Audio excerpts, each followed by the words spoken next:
Salut tout le monde, bienvenue à Finances fondamentales, le podcast d'éducation financière dans lequel je te synthétise des livres sur les finances personnelles et l'investissement boursier en 5 points clés et où je réponds aussi aux questions des personnes auditrices à l'aide de cas concrets et transparents.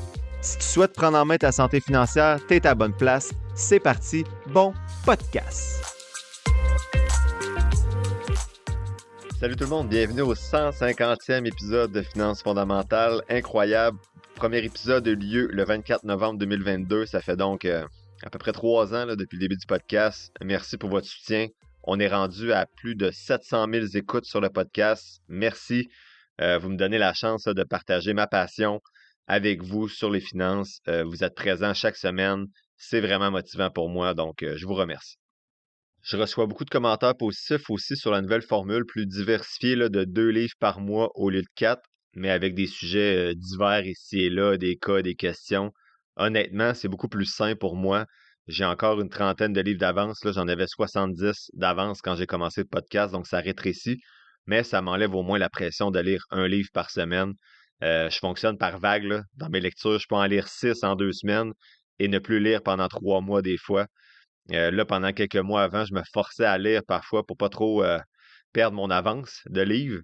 Depuis la nouvelle formule, on dirait que le goût de lire pour vrai est revenu et j'y lis plus vite finalement que quand j'étais obligé de le faire. Donc, j'aurais gardé la formule probablement quand même pour l'équilibre de vie, même si vous m'aviez dit, même si vos commentaires avaient été négatifs, mais là, sont positifs, donc c'est encore mieux. Pour l'épisode 150, vous allez voir sur le groupe Facebook et Instagram, il y a une image qui est partagée. Le défi pour vous, c'est de partager cette image-là de l'épisode 150, de m'identifier dans le partage, puis d'écrire votre épisode préféré depuis le début, parmi les 150 premiers, ou ce que vous appréciez le plus du podcast. Je pourrais alors répondre dans votre commentaire et vous allez être inscrit sur le concours pour gagner une séance d'accompagnement que vous pouvez utiliser, que vous pouvez donner à une autre personne, ou bien que vous pouvez juste ne pas utiliser. Il n'y a pas de stress avec ça non plus. Donc, l'objectif, c'est de faire connaître davantage le podcast afin, bien sûr, d'améliorer l'éducation financière des gens qui vous entourent. Donc, je vais sélectionner 2 personnes de façon aléatoire qui auront partagé l'image pour leur offrir cette séance d'accompagnement-là. Donc, les personnes gagnantes vont être nommées dans 2 semaines à peu près, probablement dans l'épisode 152. Donc, c'est assurément aujourd'hui, je pense, un épisode pertinent à partager pour les gens que vous connaissez qui ont moins le temps d'écouter tous les épisodes. Parce qu'aujourd'hui, si vous êtes nouveau sur le podcast, je vous invite d'abord peut-être à écouter l'épisode 50. Aujourd'hui, je repars de l'épisode 100. Donc, à chaque 50 épisodes, je fais une synthèse des livres qui ont été résumés dans ces épisodes-là. Aujourd'hui, vu que c'est la troisième grosse synthèse, je vais passer rapidement certains concepts pour me concentrer vraiment sur ce qui a été abordé de nouveau dans les épisodes 101 à 149. Donc, je ne vais pas redéfinir CELI, REER, FNB, CPG, Action, etc. Donc, dans l'épisode 50, je prenais le temps de le faire. C'est un long épisode, mais il est vraiment complet. Mais aujourd'hui, j'ai vraiment essayé même de synthétiser davantage tout ce qui était plus répétitif par rapport aux premières synthèses. Ceux qui ont déjà écouté tous les épisodes, je pense qu'aujourd'hui, c'est une belle révision. Donc, moi-même, quand je lis des livres, des fois, je relis des choses que j'ai déjà lues et que soit que j'avais oublié ou que j'appliquais pas finalement. Donc, c'est toujours intéressant de répéter certaines choses. Donc, la première question qu'on se pose, c'est comment devenir libre financièrement? Au Québec, l'argent demeure la principale source de stress devant le travail, la famille ou même la santé. Même parmi les ménages qui gagnent entre 100 000 et 150 000 par année, 20 estiment ne pas contrôler leurs finances. Ce paradoxe-là révèle moins un manque d'argent qu'un problème d'analphabétisme financier et de consommation excessive, ce qui entretient une course qui est effrénée, toujours centrée sur le travail. Or, si le travail peut être épanouissant, il doit rester un choix libre et non une contrainte qui est dictée par notre besoin d'avoir de l'argent. C'est quoi être libre financièrement, justement? Les épisodes 4, 12, 34 et maintenant 105 disent que la liberté financière, ça ne se résume pas à être riche. Ça peut signifier prendre sa retraite plus tôt, changer d'emploi parce qu'on a un coussin financier, réduire son temps de travail à chaque semaine, voyager ou bien réaliser des passions personnelles. Comme cette notion-là de liberté financière va varier pour chacun, Ce qui est important, c'est d'en définir sa propre vision, puis de se fixer des objectifs clairs pour être capable de les atteindre. Justement, le premier point qui est discuté aujourd'hui dans la grande synthèse, c'est les objectifs. Donc, avant d'épargner ou de couper des dépenses, il faut d'abord définir des objectifs clairs. Sans avoir un objectif précis ou un cap qu'on veut atteindre, on risque de se perdre en chemin et d'abandonner. Comme l'être humain excelle à faire un choix unique dans un contexte donné, mais se laisse submerger par les décisions du quotidien, se fixer des objectifs financiers devient essentiel pour orienter nos actions vers la liberté financière. Dans les épisodes 3, 66, 108, 135 et 136, on dit que les objectifs financiers doivent refléter notre vision du bonheur et de ce qu'on souhaite devenir. Ça exige de faire des choix. Si une partie importante du budget part au restaurant ou en vêtements, va falloir se réajuster pour épargner. L'idée, c'est pas d'être cheap, mais de prioriser ce qui nous rend vraiment heureux tout en avançant vers nos buts, nos objectifs. Ces objectifs-là doivent être SMART, donc spécifiques, mesurables, atteignables, réalistes et temporellement situés, mais ils doivent aussi être flexibles pour être capables de s'adapter aux imprévus de la vie. Un petit ajout de l'épisode 105, c'est en plus des objectifs SMART, cet épisode-là nous incitait à faire des calculs précis plutôt que de suivre son instinct ou ses passions pour faire nos choix financiers et professionnels. Donc l'instinct, c'est beau, mais l'épisode 105 nous disait qu'il faut aussi faire des calculs pour prendre des bonnes décisions. Deuxième élément de la synthèse, c'est questionner sa relation à l'argent. Donc, on ne peut pas atteindre ses objectifs financiers sans comprendre sa relation à l'argent. Comme le disait l'épisode 77, il faut d'abord travailler sur soi. Couper des dépenses, ça ne suffit pas si on ne saisit pas les besoins ou les habitudes qui motivent ces dépenses-là, parce que les vieux réflexes vont revenir plus vite par la suite. De façon plus large, le véritable obstacle demeure le faible niveau de littératie financière chez nous, les Québécois. On peut être hautement instruit et réussir sa carrière tout en restant un analphabète financier, notamment par rapport à la bourse. Certes, tout le monde n'a pas la même chance de départ, mais chacun peut améliorer ses habitudes financières. La clé, c'est de lire et de s'informer en évitant les chambres d'écho. Donc, il faut multiplier les points de vue, les perspectives qu'on écoute, qu'on lit, qu'on regarde, que ce soit avec des livres, des podcasts, des émissions. Donc, tout ça, là, c'était les épisodes 3, 7, 9, 13, 15, 27, 31, 42, 87, 135 et 136 qui disaient « Il faut s'éduquer financièrement ». Dans l'épisode 23, on dit que le secret, c'est de consacrer 1 heure par semaine à vos finances. Lire ou écouter un podcast pour reprendre le contrôle et réduire votre stress financier. L'épisode 135, un des nouveaux épisodes dont on fait la synthèse aujourd'hui, disait que la discipline financière quotidienne, c'est la base de la réussite, comme ce l'est pour une bonne hygiène de vie pour le corps. Donc, être discipliné à tous les jours financièrement, avec des petits gestes, c'est ça qui va vous amener vers la réussite, comme ce l'est pour votre santé. Donc, l'objectif, c'est pas de courir un marathon ou faire un Ironman par année sans t'entraîner. L'objectif, c'est de courir un 8, 10 km à chaque jour, au moins 5 fois par semaine, donc d'être actif souvent pour avoir des bienfaits sur ta santé et pas de faire un Ironman par année pour tout donner lors d'une seule journée. Si tu fais un seul Ironman par année, ça se peut que ça te prenne plus qu'une journée. Ensuite, on questionnait la perception de l'argent. Donc, c'est essentiel de questionner ta propre perception de l'argent pour mieux comprendre tes difficultés financières. Est-ce que gagner de l'argent, c'est perçu comme quelque chose de mal chez toi? Les épisodes 36 et 92 exploraient justement l'attitude face à l'argent, tandis qu'il y a d'autres épisodes qui aidaient à mieux comprendre les gens qui possèdent l'argent, de comprendre justement c'est qui les millionnaires. Donc, dans ces épisodes-là, on parlait de money attitude, donc d'attitude par rapport à l'argent. Il disait, est-ce que tu es un écureuil, un repousseur ou tu es plutôt une montagne russe avec l'argent? Donc, l'épisode 92, lui, introduisait le concept de money blueprint. Donc, ton rapport à l'argent est programmé dès l'enfance selon lui et c'est influencé par ce que tu as vu, entendu et vécu, souvent en reproduisant le modèle de tes parents. La bonne nouvelle, c'est que c'est possible de se reprogrammer et l'auteur propose dans l'épisode 92 des étapes pour y parvenir. On a vu ensuite que les riches ne travaillent pas pour l'argent travaille pour les riches. Donc, dans les épisodes 7, 10, 88, 92, 117 et 127, on disait que les pauvres gèrent surtout l'argent au jour le jour. La classe moyenne accumule des passifs comme des voitures plutôt que des actifs comme de l'immobilier ou des actions. pour impressionner les autres, souvent de la classe moyenne, tandis que les riches ou les futurs riches, eux, investissent dans des actifs qui génèrent des revenus ou qui font du gain en capital. La classe moyenne va souvent vivre de salaire en salaire. Toute hausse de revenus va s'accompagner d'impôts plus élevés, ce qui va limiter l'enrichissement. La vraie richesse repose plutôt sur les actifs parce que chaque dollar supplémentaire peut travailler pour toi, même quand tu dors. Le nouvel épisode 108 nous apprenait que les fausses croyances d'avoir plus de revenus égale plus de richesse, c'est pas vrai si les habitudes de dépenses changent plus rapidement que les revenus. Des fois, il y a même des gens que leur salaire va augmenter de 5 000 mais on dirait qu'ils sentent qu'ils sont dans une nouvelle classe sociale et veulent impressionner des nouvelles personnes, donc les dépenses augmentent même plus que 5 000 Une citation d'épisode 103, la solution à tes problèmes d'argent, c'est pas plus d'argent, ce sont de nouvelles habitudes. L'épisode 117, lui, disait que la richesse est une compétence qu'on peut apprendre et qu'on peut reproduire.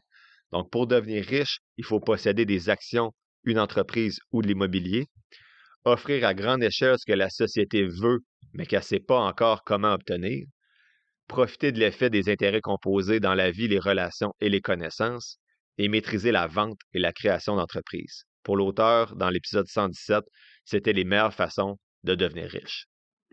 On a vu dans plusieurs épisodes que les millionnaires ne sont pas ceux qu'on croit non plus. Donc, devenir millionnaire, c'est pas facile parce qu'il y a beaucoup de gens qui apprennent par imitation, souvent en suivant de faux modèles, donc des faux riches avec des voitures luxueuses mais qui n'ont aucun actif. Donc, les vrais riches sont plutôt discrets et frugaux. Les les réseaux sociaux vont amplifier là, ce mirage-là que être riche, c'est avoir du matériel là, qui font que tu as l'air riche. Il ne faut pas mépriser la richesse et les riches, sinon l'argent va continuer de vous échapper. Mais ici, on parle des vrais riches, pas ceux qui essayent d'avoir l'air riche. Il y a 3 épisodes, 34, 36 et 105, qui nous apprenaient à dépenser positivement. Donc, il y a certaines personnes qui ont du mal à dépenser, et ça m'inclut. Ce n'est pas forcément un problème. Il s'agit plutôt d'apprendre à dépenser positivement dans ce qui nous rend vraiment heureux, sans toujours penser au rendement futur. Une fois le plan d'investissement en place, il faut savoir profiter de la vie. Donc, l'épisode 56 parlait de Rich Life. Identifier où dépenser pour se faire plaisir tout en épargnant massivement ailleurs. Par exemple, il parlait de Maria qui dépensait beaucoup pour ses chaussures, mais qui vivait en colocation et qui n'avait pas de voiture. Donc, elle choisissait ce qui la rendait heureuse d'avoir des belles voitures, des belles chaussures de marque. Donc, chacun doit définir sa propre rich life. C'est quoi les expériences qu'on veut vivre? C'est quoi le matériel qui vous rend heureux? Ou simplement, c'est quoi les petits plaisirs personnels du quotidien qui vous rendent heureux pour lesquels vous devriez dépenser? L'épisode 66, lui, nous rappelait que le bonheur augmente avec le revenu, mais qu'au-delà de 105 000 en Amérique du Nord, le stress et les sacrifices peuvent réduire le bien-être. Donc, le stress et les sacrifices associés à avoir des plus gros revenus peuvent commencer à réduire votre bien-être. Donc, la vraie richesse ne se mesure pas seulement par l'actif net. Dans le nouvel épisode 131, on voyait qu'il faut quitter le pilote automatique et expliciter nos différents choix de dépenses selon nos priorités. Est-ce que je veux une nouvelle salle de bain ou je vais aller à Disney avec les enfants? Dans l'épisode 103, on proposait de vivre dans l'abondance dès maintenant.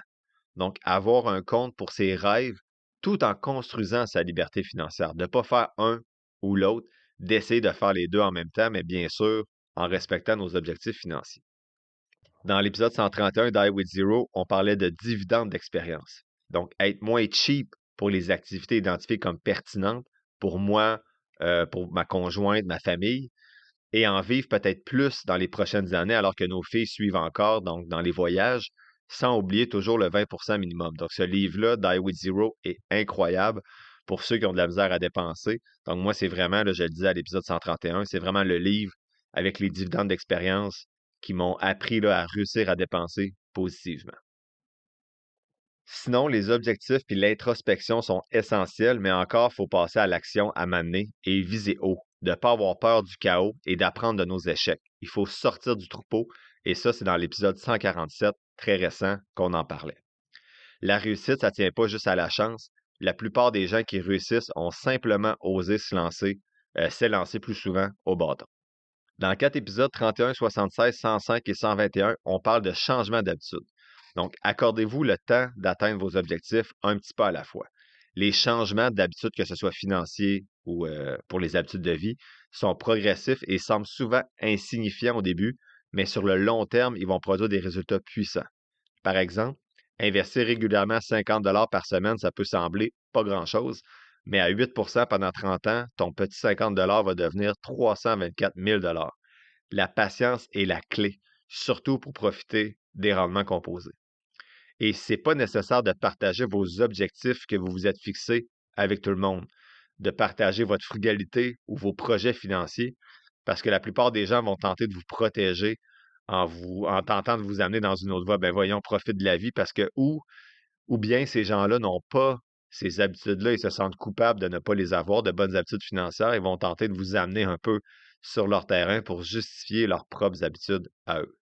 Souvent, c'est pas pour mal faire, c'est juste pour se protéger eux-mêmes.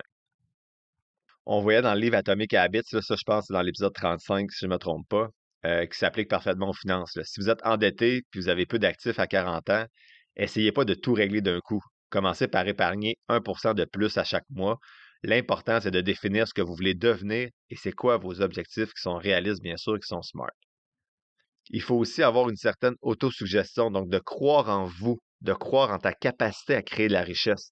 Si tu as des pensées négatives sur toi-même, ça va nuire à ta progression, puis ça va nuire à l'atteinte de tes objectifs, qu'ils soient financiers ou pas.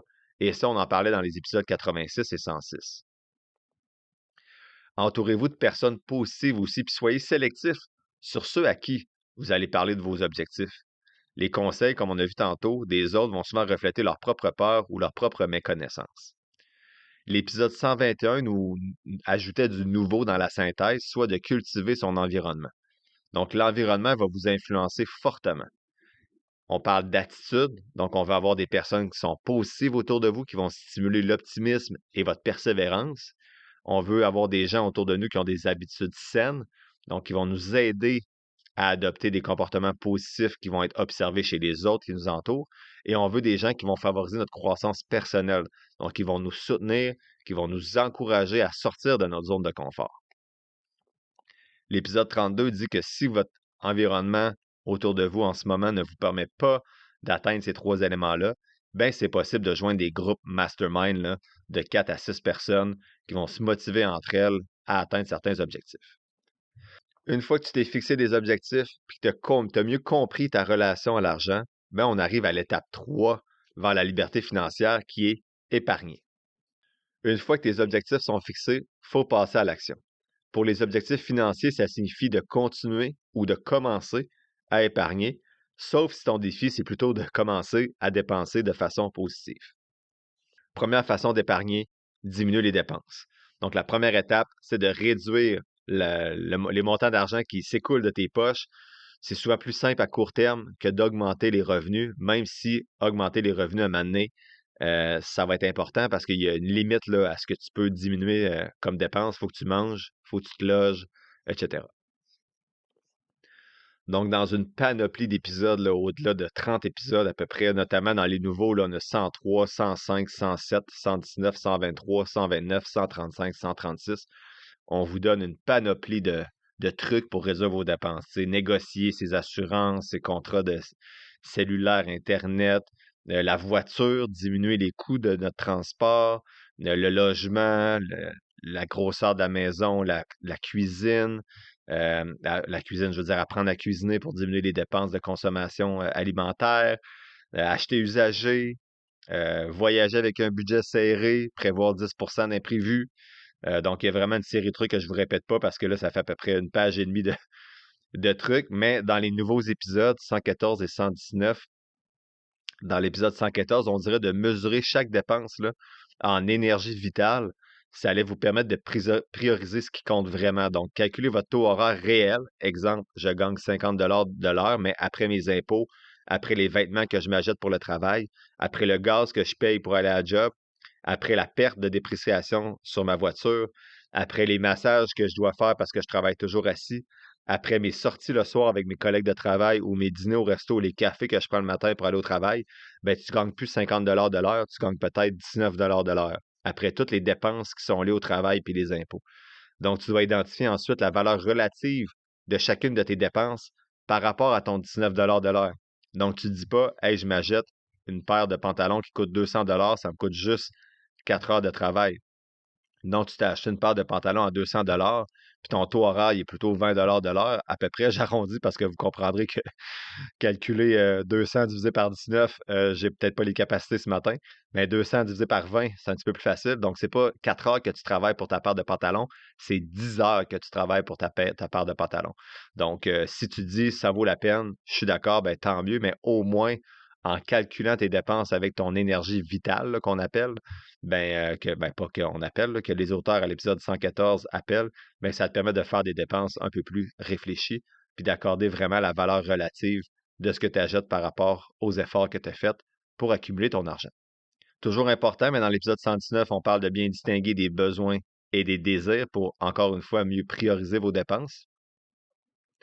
Et dans les épisodes 105 et 121, on parle d'adopter une mentalité d'abondance en se concentrant sur les opportunités et les solutions plutôt que sur les manques et les obstacles. Donc, c'est arrêter de se positionner en victime et reconnaître que chacun peut progresser avec des bonnes habitudes de vie.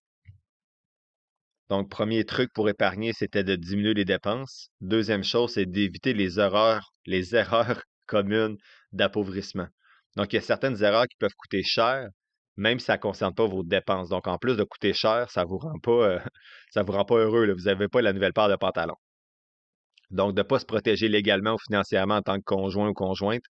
Mauvaise allocation des ressources, donc investir dans un CPG à 3 dans son CELI sur son compte Desjardins, alors que tu as des dettes de carte de crédit à 20 être sous ou surassuré, spéculer sur des placements volatiles, augmenter son train de vie au même rythme que ses revenus, manquer de patience, s'endetter de façon excessive. Une autre façon de mieux épargner, ben, c'est d'augmenter ses revenus. Donc, en parallèle de réduire ses dépenses, il faut augmenter ses revenus en développant sa valeur professionnelle, soit aux études ou en suivant des formations, travailler plus, négocier une augmentation de salaire. Et dans l'épisode 121, on parlait de maximiser sa productivité de 5 façons. En priorisant les tâches à fort impact sur ses objectifs, de faire de la planification proactive et d'anticiper les défis, de gérer son temps comme avec une méthode Pomodoro, là, donc des intervalles de travail de temps court et concentré. Donc, je travaille pendant 25 minutes, je prends une pause de 5 minutes, puis après 4 cycles Pomodoro, je prends une pause plus longue de 15 à 30 minutes. Donc, avoir des stratégies de gestion de temps, éliminer les distractions pour rester concentré et automatiser ou déléguer certaines tâches pour se concentrer sur les activités qui ont vraiment une valeur ajoutée par rapport à vos objectifs. Ces stratégies-là sont souvent efficaces pour augmenter les revenus, mais sont plus complexes que de réduire les dépenses parce qu'elles dépendent parfois pas entièrement de vous et ne sont pas toujours réalistes. Tu ne pourras pas demander une augmentation de salaire à chaque 3 mois.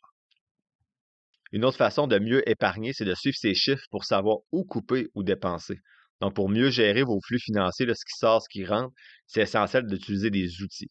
Donc, connaître précisément vos revenus, vos dépenses, ça va vous permettre de réduire une certaine charge mentale et de mieux allouer votre argent aussi. Donc, un budget, c'est la base. Il faut inclure systématiquement votre épargne dans le budget. Donc, une règle courante, c'est de commencer avec un 20 d'épargne dans le budget. Ensuite, un 50 pour les dépenses essentielles comme le logement, le transport. Et habituellement, il vous resterait à peu près un 30 pour les loisirs et votre plaisir. Assurément, si vous avez trop de dépenses fixes dans vos essentiels, que votre voiture vous coûte trop cher, votre maison vous coûte trop cher, bien, c'est sûr que ce n'est pas le 20 d'épargne qui devrait, ou d'investissement, là, qui devrait écoper. C'est plutôt le 30 de loisirs si vous voulez vous construire un futur financier qui est agréable. Donc, il faut faire un bilan de ses avoirs, évaluer votre situation pour avoir votre actif net, par exemple. Donc, il ne faut pas se mentir à vous-même, il faut être honnête quand vous remplissez ce type d'actif net-là. Là, je le fais de temps en temps en fait, je le fais aux 3 mois sur le podcast.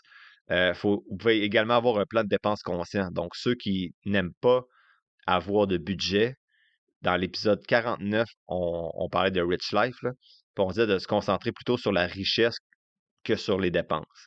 Donc, ce qu'il faisait, c'est que lui, il disait, ben moi, je vais dépenser, par exemple, X% de mon revenu sur le sport, X% de mon revenu sur ma maison, Et un coup que ça c'est respecté, ben, tu t'assures qu'il t'en reste assez pour l'épargne, bien sûr, parce que ça va faire partie des premiers postes de dépenses conscients que tu vas avoir. Et la règle d'or pour épargner davantage, c'est se payer en premier. On en parle dans dans une vingtaine d'épisodes. Donc, mettez 10 à 20 de vos revenus directement dans vos comptes d'épargne et d'investissement immédiatement après et même parfois avant vos dépenses essentielles.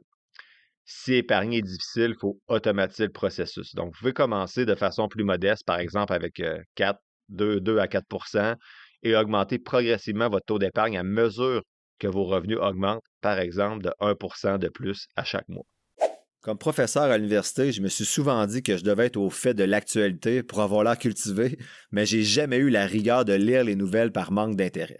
Je vais vous avouer, j'étais donc bien content il y a presque 2 ans de découvrir InfoBref. InfoBref, c'est une infolette qui regroupe de façon simple et claire l'essentiel des nouvelles importantes, y compris l'actualité économique et financière, et tout ça en 5 minutes. Je vous invite à faire comme moi en vous inscrivant à l'infolette en cliquant sur le lien dans la description de l'épisode. C'est gratuit. Halloween approche. Le mois de la littératie financière approche.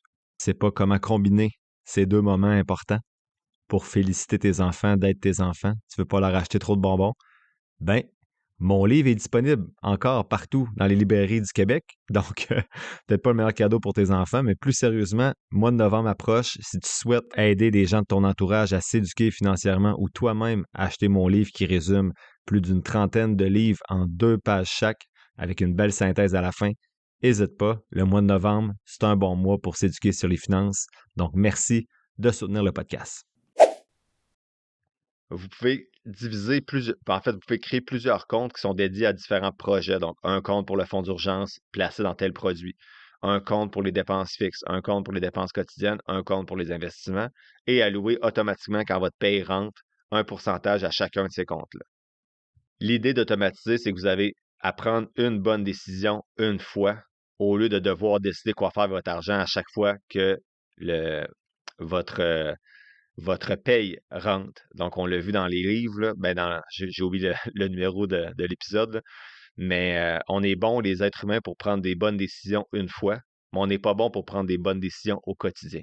Donc, si tu t'assois de façon réfléchie une fois, puis tu prends tes décisions pour les pourcentages de chacun de tes comptes et que tu automatises tout ça, tu vas avoir pris une bonne décision une fois. Tu n'auras pas besoin ensuite, à chaque 2 semaines, de mettre de côté ton épargne de façon manuelle parce que ça, on n'est pas bon, les êtres humains, pour faire ces décisions-là souvent. On a parlé de gestion des surplus, donc quoi faire quand finalement on réussit à dégager plus d'argent que nos dépenses. Donc, on a reparlé encore plus récemment dans l'épisode 106. Quand vous dégagez une épargne, il faut placer l'argent là où le rendement est le plus élevé ou là où la dette est la plus importante. Donc, par exemple, on va rembourser une dette à 10 avant d'investir dans un produit financier qui nous offre du 5 de rendement.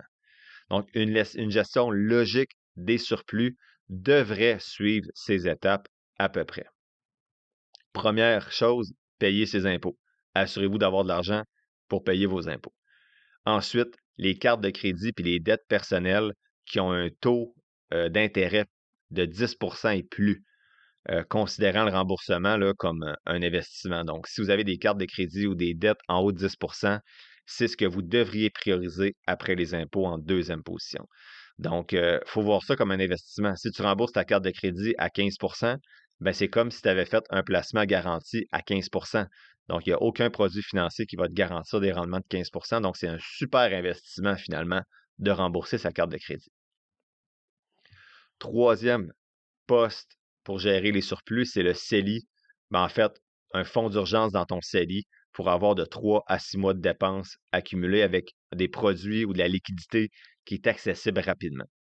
Ensuite, un coup que tu as ton fonds d'urgence, puis que tes dettes sont remboursées, puis que tes impôts sont payés, ben, tu devrais aller vers ton fonds de pension ou ton REER collectif avec l'employeur parce que celui-ci va cotiser souvent un pourcentage égal à toi. Donc, c'est un 100 de rendement quasiment assuré.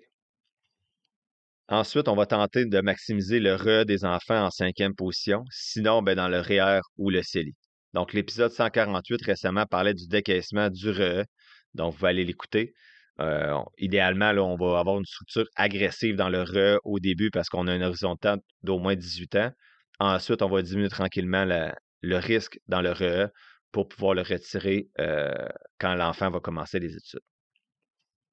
Je vous invite à écouter l'épisode 148 là, pour plus de détails sur le décaissement du REE. Mais en 5e position, REE, REER, CELI, CELIAP. Donc, c'est tous les comptes enregistrés finalement à maximiser. Donc, première position, impôt, carte de crédit ou dette en haut de 10 fonds d'urgence, fonds de pension ou REER collectif employeur, REE, REER, CELI, CELIAP, selon votre situation. Ensuite, en 6e position, toutes les dettes ou les prêts personnels à taux moyen. Donc, tu sais, 4-5 et votre hypothèque selon le taux d'intérêt de votre hypothèque après avoir rempli vos comptes enregistrés. Et en dernière position, tout ce qui est compte non enregistré, remboursement d'hypothèque ou de dette à faible taux d'intérêt. Dans l'épisode 116, je présente aussi 15 autres investissements possibles après le REER et le CELI, donc ça peut être intéressant pour ceux qui ont déjà maximisé leur compte enregistré. Épargner, c'est bien beau, mais il faut aussi se protéger une fois qu'on commence à accumuler des surplus. Donc, les protections pour moi qui sont essentielles, il y a l'assurance invalidité. C'est crucial, surtout si votre emploi ne couvre pas votre invalidité. Donc, en fait, l'assurance invalidité, c'est de protéger votre meilleur actif qui est vous-même, donc votre capacité de générer des revenus. Donc, si vous blessez ou vous êtes en arrêt maladie, ben, vous n'avez plus de revenus qui rentrent. Ça peut vraiment être un coup dur à votre patrimoine. L'assurance vie, c'est selon votre situation. Il y a certaines options permanentes avec participation qui peuvent être intéressantes pour vos enfants ou pour diversifier son patrimoine. J'en parle dans les épisodes 68 et 145. Mais l'assurance vie, si vous avez des enfants, c'est presque un no-brainer. Si vous n'avez pas d'enfants, vous êtes célibataire, peu importe, ben, peut-être que c'est moins important. Un testament pour éviter les conflits, important aussi pour se protéger. Et protéger sa santé physique et mentale parce que ça va influencer à la fois votre productivité, votre capacité à atteindre ses objectifs et votre bien-être général. Donc, faites du sport, tout le monde. Et, et prenez du temps pour vous aussi à travers tout ça. Il n'y a pas juste le sport, l'argent. Prenez du temps avec vos amis et tout ça pour s'assurer que votre parcours vers vos objectifs est sain et équilibré. 4e étape vers la liberté financière, c'est investir. Donc maintenant, vous avez des objectifs, vous connaissez votre relation à l'argent, vous êtes capable d'épargner. Maintenant, on va investir les surplus que vous avez. Donc bravo, tu es rendu à l'étape où c'est le fun, tu peux investir, mais qu'est-ce qu'on fait avec cet argent-là? D'abord, il faut questionner ton profil d'investisseur. Donc c'est important de savoir quelle est ta tolérance là, à la volatilité boursière. Ce profil-là va souvent être basé sur 2 axes. Ta capacité à prendre des risques, donc le temps que tu as devant toi, les revenus que tu es capable de générer, ton niveau d'endettement, puis ton actif actuel, et ta tolérance au risque. C'est quoi tes connaissances du marché boursier? Est-ce que tu as des biais cognitifs et émotionnels qui vont faire en sorte que tu paniques? Donc, ce profil-là d'investisseur va guider ta répartition en termes de pourcentage dans les actions et les obligations. Donc, ton portefeuille va regrouper tes investissements. On appelle ça un portefeuille boursier là, ou un portefeuille d'investissement. Et généralement, tu as 2 catégories dans ce portefeuille-là. Les 2 principales, c'est les actions et les obligations. Donc, les actions, c'est quand tu achètes une partie d'entreprise. Donc, cette action-là peut prendre de la valeur ou diminuer selon ce que fait l'entreprise, si ça va bien ou pas.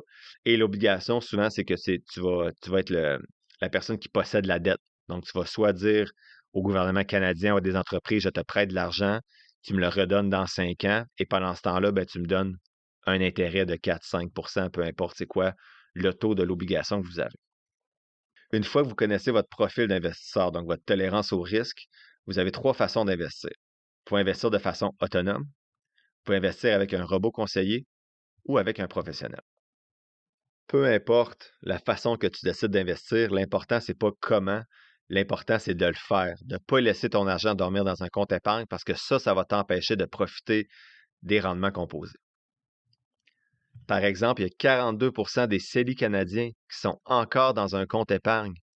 Puis le CELI, c'est pourtant le véhicule idéal pour investir à long terme avec des rendements non imposés. Donc, la différence entre épargner et investir est cruciale.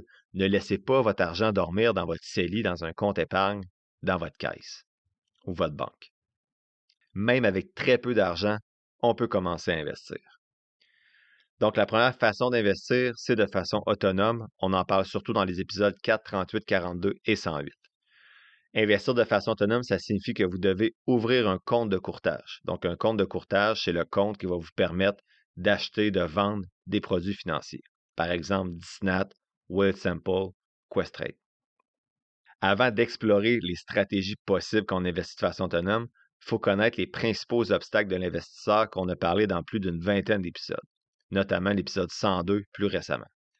On parle du biais d'ancrage quand on investit seul, donc de s'accrocher au prix qu'on a acheté une action puis on ne veut pas la vendre tant qu'elle ne remonte pas à ce prix-là.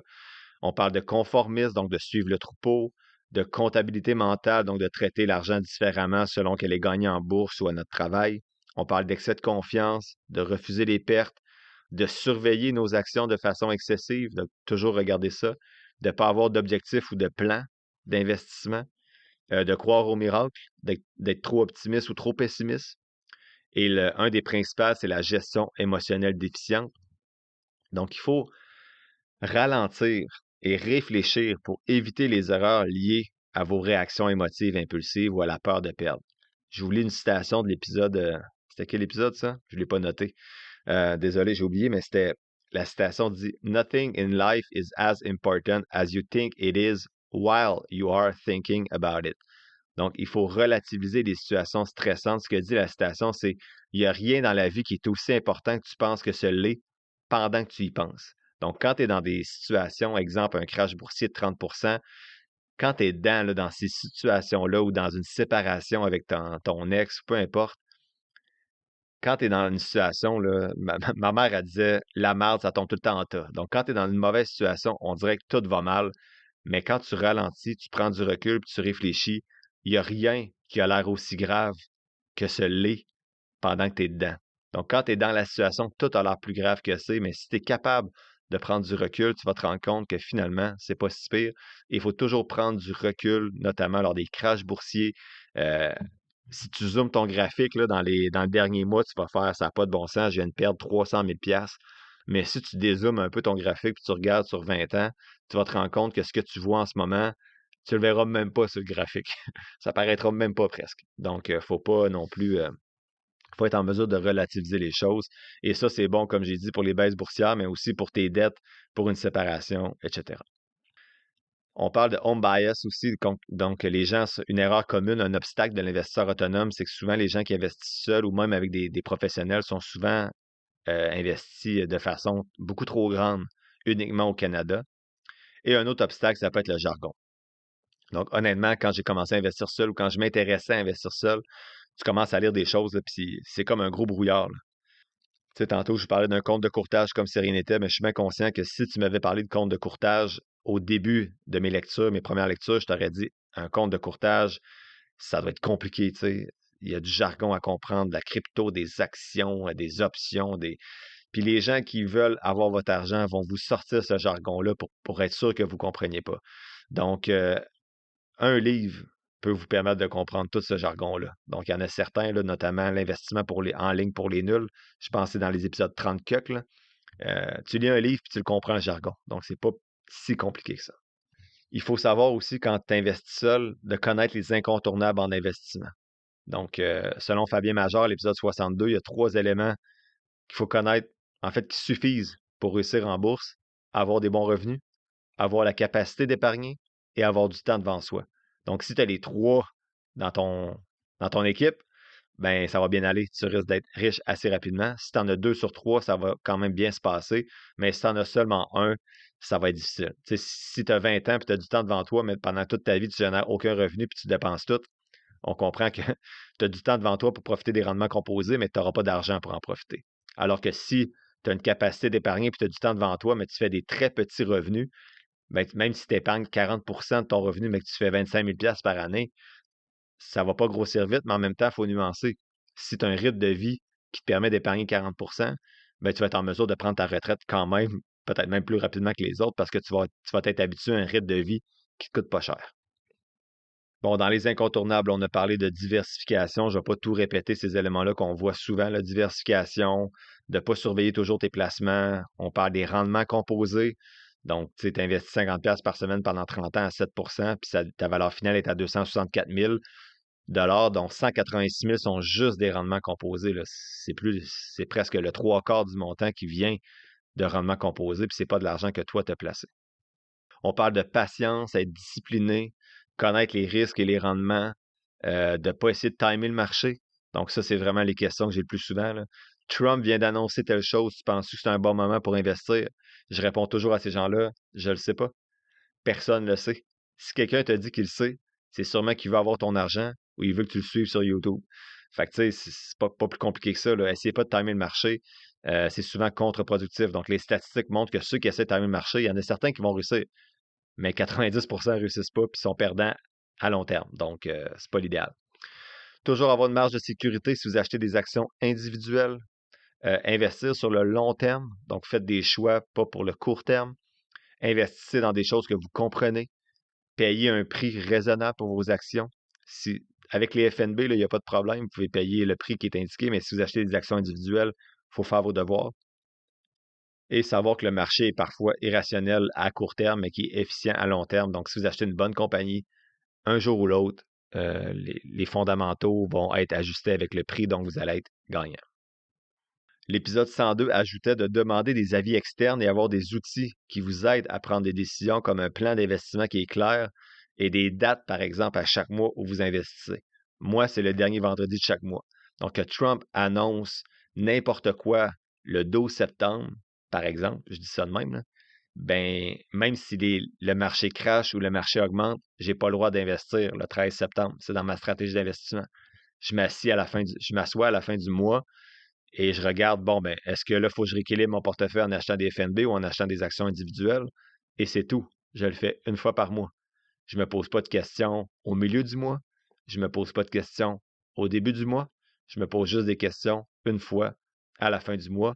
Et depuis que je fais ça, ma vie d'investisseur est beaucoup plus simple. Si vous investissez seul, il existe plusieurs stratégies différentes. La plus simple, c'est les FNB indiciels.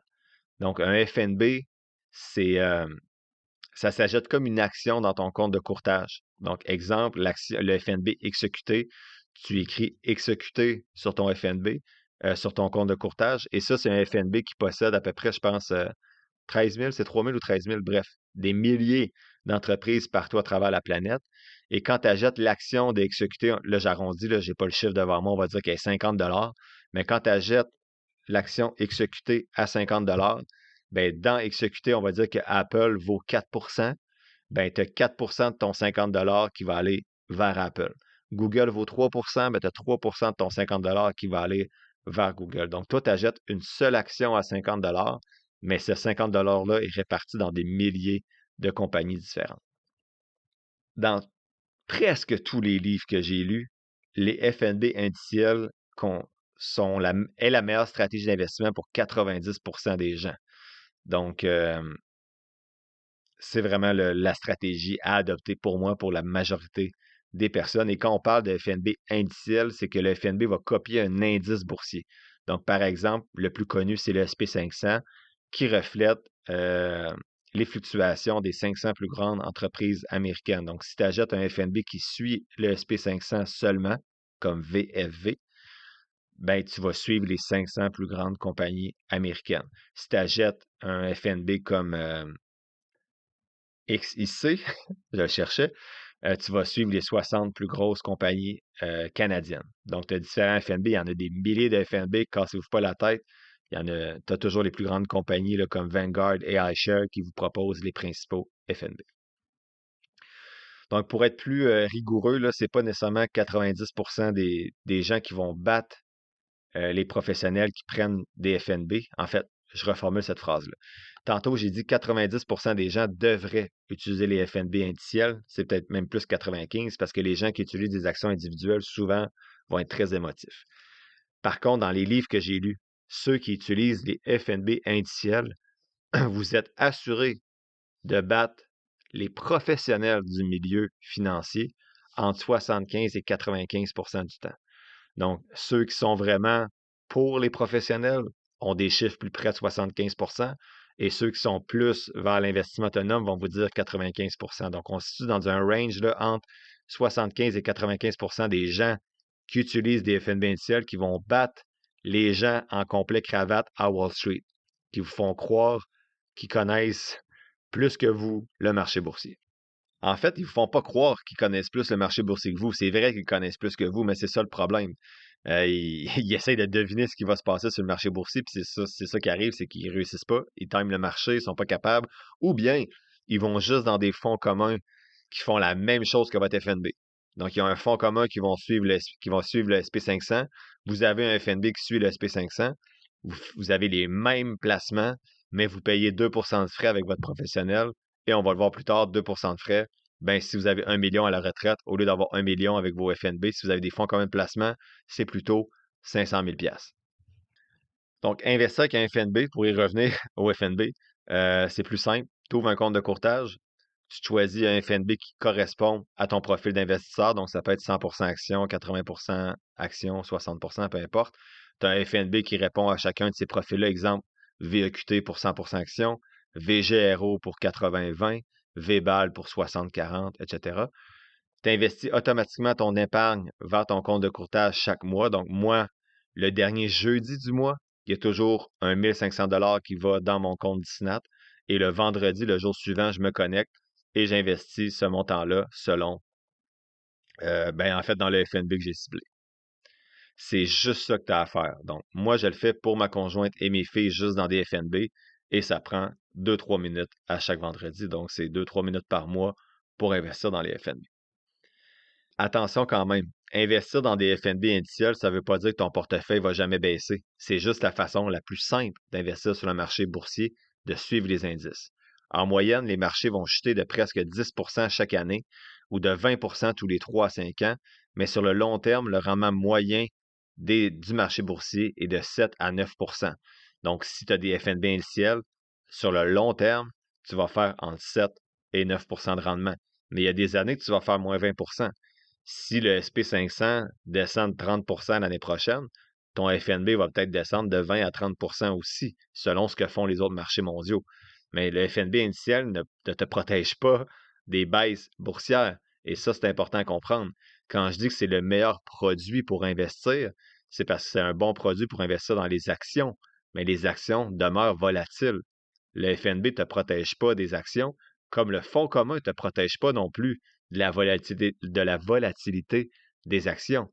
Si tu as un fonds commun dans le SP500, puis tu as un FNB dans le SP500, puis que le SP500 baisse de 30 ben ton FNB et ton fonds commun vont baisser de 30 C'est aussi simple que ça.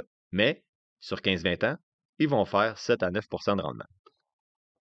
Dans l'épisode 108, c'est intéressant, on vous disait comment choisir votre FNB. Donc, il y avait 3 étapes.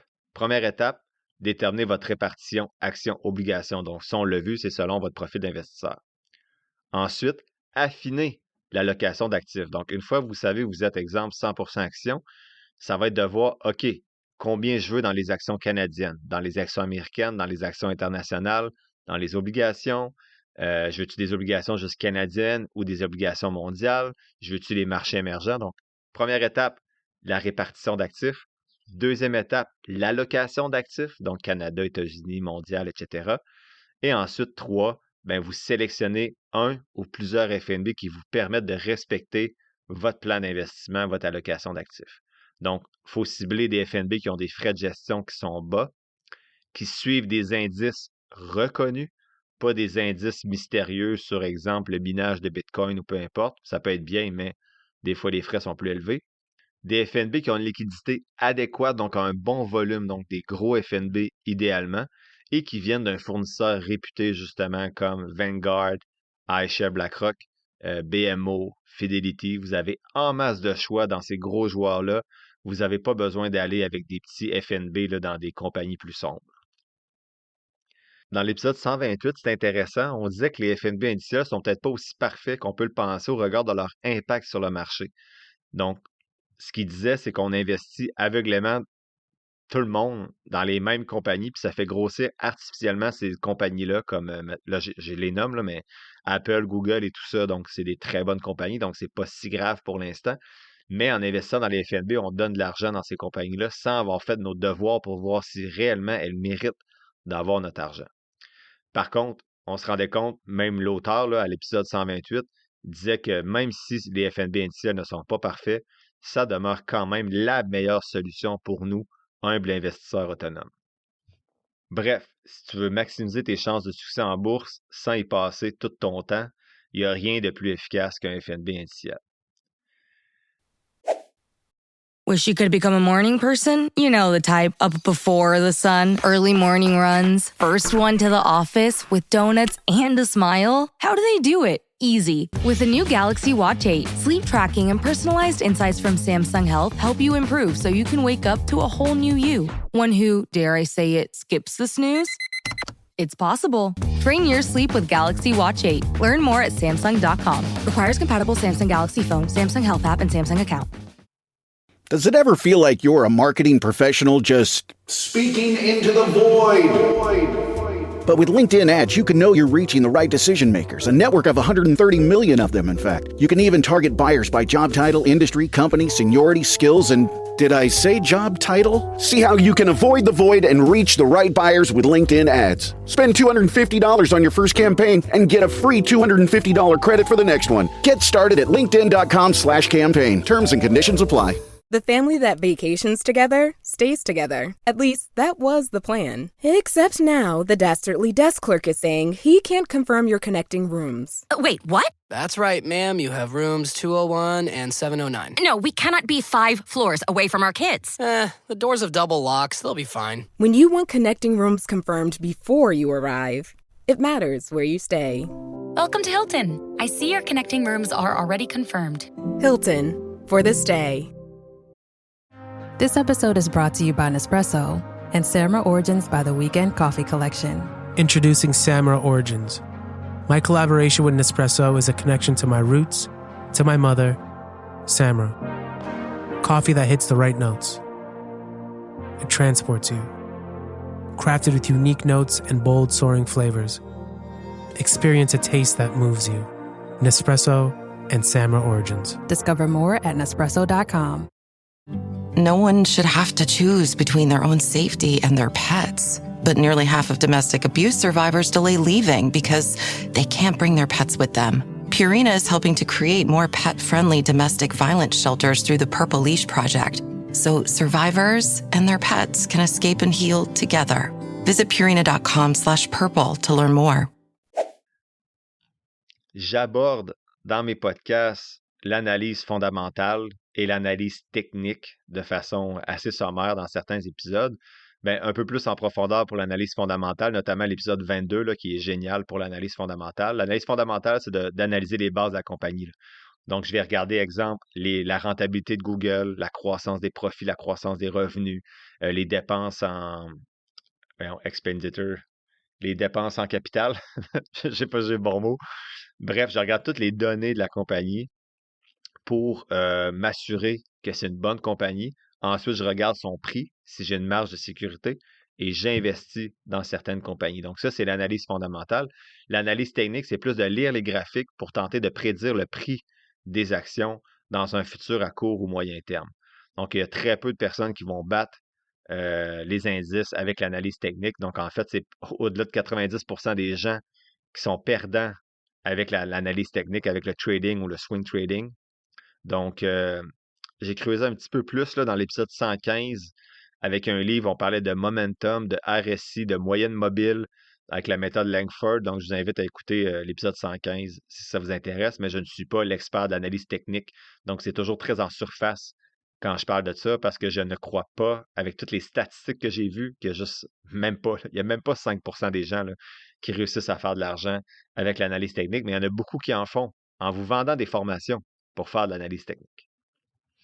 Et il y a plusieurs stratégies que j'expérimente une fois par année pour voir si elles fonctionnent. Donc, c'est des stratégies qui sont réputées simples et efficaces. Donc, on parle de momentum investing dans les épisodes 24-25, de shareholder yield dans l'épisode 40, de la stratégie magique dans l'épisode 41 et on parle également les Dogs of the Dow que j'expérimente chaque année. Donc, l'épisode 109 et 141, eux, parlaient plutôt d'une stratégie axée sur les dividendes de croissance, donc les dividend growth investing, qui sont des profits redistribués par l'entreprise. Là, un dividende, c'est quand l'entreprise fait des profits, elle vous en redonne une partie en argent. Pour ces compagnies-là, il faut viser la croissance du dividende, notamment. Puis l'épisode 141 nous rappelait de la bonne façon là, que les dividendes ne sont pas garantis et qu'on peut vendre des actions tout autant à la retraite pour générer du revenu. On n'est pas obligé d'avoir des dividendes. Avantages et désavantages d'investir de manière autonome, on en a parlé dans les épisodes 22 et 108.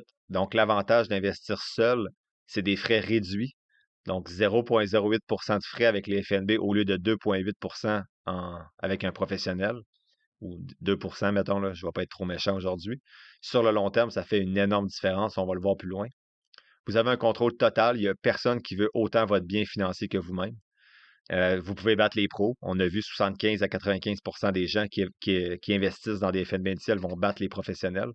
Et c'est super simple. Je l'ai dit tantôt, 2-3 minutes par mois. Vous pouvez même faire ça en dînant ou en allant aux toilettes dans la journée sur votre téléphone. Des avantages, c'est sûr que c'est simple à chaque mois, une fois que le plan et la stratégie sont clairs. Mais ça peut prendre quelques heures au début pour s'éduquer ou rencontrer un accompagnement comme avec moi, par exemple, pour construire le plan et apprendre à gérer ses émotions. Donc, ça prend du temps au départ, mais une fois que le plan est établi, la stratégie est claire et vous êtes capable de gérer vos émotions, ben c'est 2-3 minutes par mois, c'est pas plus compliqué que ça. Et un autre désavantage, c'est que ça prend de la discipline. C'est pour ça que je dis que 90% des gens sont mieux d'aller vers les FNB indiciels et même parmi ces personnes-là, il y en a qui ne seront pas capables parce qu'ils vont paniquer s'ils sont 100% action à certains moments de l'histoire boursière. Donc, c'est pas mal ça. Donc, j'ai nommé beaucoup le mot plan dans mes dernières phrases et c'est justement le prochain point. Quand tu investis seul ou même avec un professionnel, mais avec un professionnel, il va te faire ton plan d'investissement. C'est super important d'en avoir un. Donc, on en parle dans les épisodes 17, 67 et 108. Et là, voici les questions qu'il faut se poser quand tu fais ton plan. Est-ce que je veux être 100% indiciel ou je veux acheter des actions individuelles? Donc, je veux juste des FNB ou des actions individuelles. Est-ce que je suis 100% action ou non, etc. Donc, c'est pas vrai. Là, ton profil d'investisseur, tu vas déjà le connaître avant de faire ton plan. Là. Donc, oui, exemple, tu es 100% action. Donc, est-ce que je veux être juste dans des FNB ou je veux aussi avoir des actions individuelles qui sont plus de travail, bien sûr, et qui mobilisent beaucoup plus tes émotions? Donc, moi, dans mon portefeuille est à peu près à 25% dans des actions individuelles, puis ça me prend 99% de mon temps et 90% des émotions que... En fait, mes FNB, j'ai aucune émotion. Mes FNB, j'y regarde pas, j'investis dedans, je me pose aucune question, c'est tellement simple. Alors que mes actions individuelles, quand je vois que c'est le mois qu'il faut que j'investisse dans des actions individuelles parce qu'il faut que je rééquilibre le portefeuille, et là, je peux passer, tu sais, là, j'y pense, j'analyse, puis j'aime ça le faire, là, c'est bien correct, mais il faut être conscient que c'est beaucoup plus prenant d'investir dans des actions individuelles. Ensuite, il faut questionner votre stratégie d'investissement. Donc, est-ce que vous voulez faire du DCA, Dollar Cost Averaging, donc investir dans des intervalles réguliers? Donc, moi, par exemple, c'est dernier vendredi de chaque mois. Est-ce que vous, c'est une fois par année, une fois 2 semaines, une fois par semaine? C'est quand vous voulez investir? Donc, dans votre plan, vous décidez indiciel ou action individuelle. Vous décidez, si vous avez un FNB, il faut le cibler, bien sûr, selon votre répartition d'actifs. Ensuite, c'est quoi, à quel moment du mois vous investissez? Et vous devez choisir quel est le... Vous devez en fait réfléchir votre répartition et les produits financiers que vous voulez avoir, que ce soit des FNB ou des actions individuelles, selon vos différents comptes. Donc, je n'aurai pas le même profil et je n'aurai pas le même FNB pour mon fonds d'urgence dans mon CELI que je vais avoir pour mon REER pour ma retraite. Donc, ça aussi, dans votre plan, vous allez avoir votre profil général, votre stratégie générale, quand j'investis, quel mois je veux plus des FNB ou des actions individuelles, mais après ça, pour chacun de vos comptes ou chacun de vos projets, mais vous allez avoir des plans différents. Donc, si tu as la maison dans 10 ans que tu veux t'acheter, tu as un voyage dans 5 ans, tu as un fonds d'urgence, tu as ta retraite, tu as les études des enfants, bien, tout ça, ça va être des fois le même FNB, des fois des FNB différents. Concrètement, le plus simple pour commencer, je le répète, c'est d'avoir un FNB tout en un qui respecte votre profil d'investisseur comme VEQT, XEQT, ZEQT, peu importe. Avec le temps, vous allez pouvoir complexifier un peu votre portefeuille si vous le souhaitez, mais honnêtement, il y a très peu de choses qui vont battre cette approche-là en termes de rendement et en termes de temps investi. Donc, l'épisode 116 présentait une répartition action-obligation selon l'horizon de temps, justement, que vous avez devant vous pour différents projets. Donc, voici ma position personnelle, là. Moi, pour les projets en bas de 3 ans, j'ai une position 100% sécurisée. Donc, dans cash.to ou ZMMK, qui sont 2 FNB qui protègent votre argent, mais qui donnent un rendement là, en ce moment, là, peut-être entre 2,5 et 2,8 là, selon Cash ou ZMMK. Donc, moi, en bas de 3 ans, j'ai ça perdre de l'argent. Je suis dans un produit sécuritaire. Entre 3 et 5 ans, je serais 60% actions, 40% obligations dans un produit comme XBAL. Si j'ai un projet entre 5 et 10 ans, je serais 80% actions dans un produit comme XGRO. Et 10 ans et plus, pour moi, c'est 100% actions dans un produit comme XEQT. Donc ça, c'est à investir seul. Ça a l'air bien complexe, mais si tu as un FNB indiciel, tu fais ton plan d'investissement après ça, c'est 2-3 minutes par mois. Mais tu peux aussi le faire avec un robot conseiller. Donc le robot conseiller, ce qu'il fait, c'est qu'il va faire ton plan avec toi. Il va te poser des questions, puis il va voir ta répartition d'actifs, quel type de FNB tu veux dans Canada, États-Unis, tout ça. Et après ça, ben toi, ton argent va être viré automatiquement vers ton robot conseiller et lui va faire le travail de placer ton argent dans des FNB. Donc l'avantage, c'est que c'est un petit peu plus simple. Le désavantage, c'est que tu as quand même des frais, même s'ils sont 2 fois plus bas qu'avec un professionnel. Et la dernière façon, c'est investir avec un professionnel qui va vous guider et qui va surtout vous aider à gérer vos émotions face au marché boursier. L'important, c'est de bien magasiner votre professionnel. Il faut connaître les frais, mais aussi s'assurer qu'il est aligné avec vos intérêts à vous. Justement, hier, je rencontrais une auditrice pour un accompagnement, puis elle me disait que sa conseillère lui avait dit de ne pas investir dans le CELIAP tout de suite. Puis là, je nommerai pas l'entreprise parce que je sais pas, je me mets dans le trouble, là. Mais cette entreprise-là, ce cabinet-là, en fait, lui avait dit n'investis pas dans ton CELIAP tout de suite parce qu'on ne l'a pas encore. Il n'est pas encore disponible chez nous. Et quand il sera disponible, bien là, tu pourras investir dedans, puis il a été disponible 1 an plus tard. Donc oui, c'est correct, elle peut rattraper les cotisations, mais on s'entend que ce genre de conseil-là, au lieu de lui dire « Hey, ouvre-toi un Dicinat, puis mets tout de suite ton 8 000 dedans pour faire fructifier ton CELIAP tout de suite, puis profiter tout de suite de ton retour d'impôt », bien on s'entend que c'est parce qu'elle ne voulait pas que le 8 000 aille ailleurs que dans ses poches, puis on parle de 8 000, mais on parle aussi du 16 000, puis ensuite de l'autre 8 000 pendant jusqu'à 40 000. Fait qu'elle, elle savait que si mon auditrice, si l'auditrice du podcast commençait à ouvrir un CELIAP sur Dicinat ou sur Wealthsimple, par exemple, je ne sais pas si on peut sur Wealthsimple anyway, ben elle perdait 40 000 de cotisation.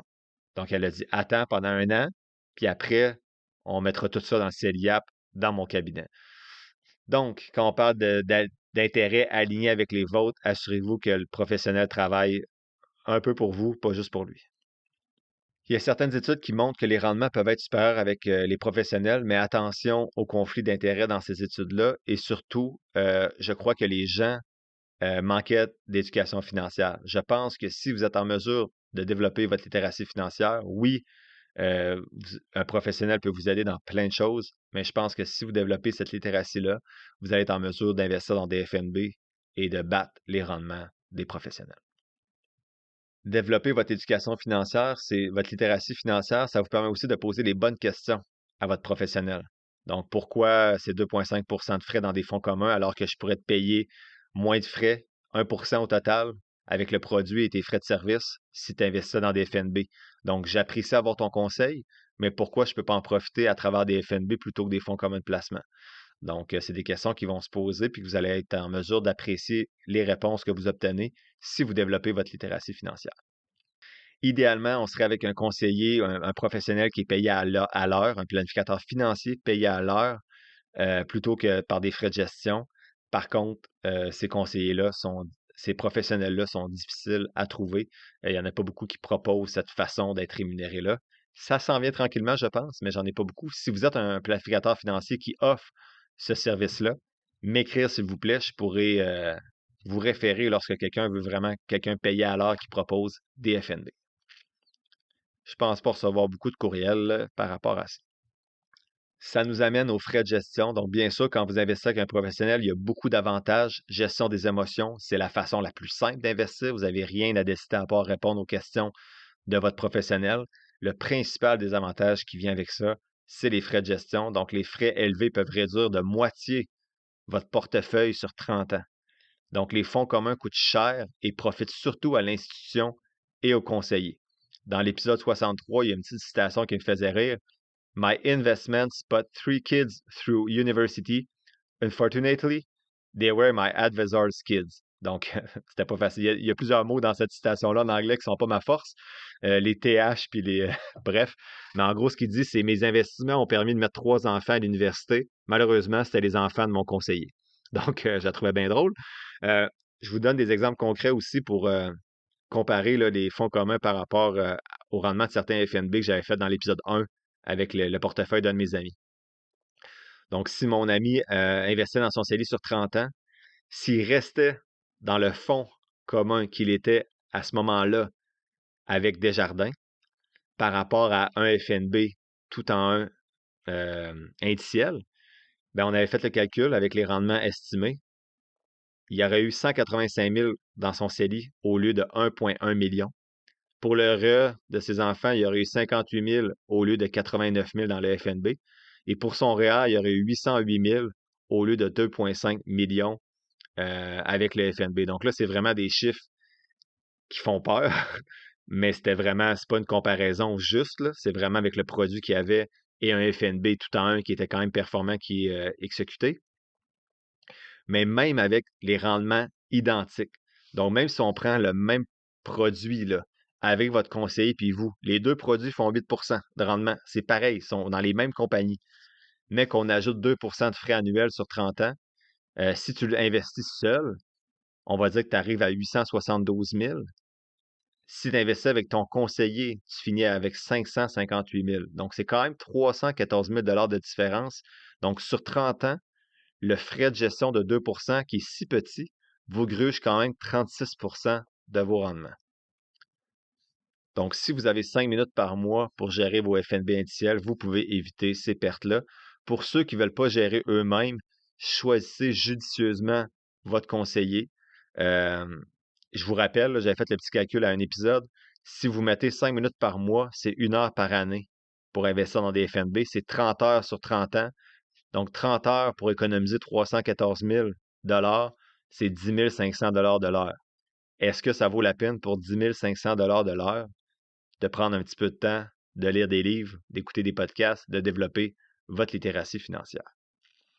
Avant de terminer ce point-là sur les conseillers, j'ai changé un petit peu mon fusil d'épaule à travers les années que je fais le podcast.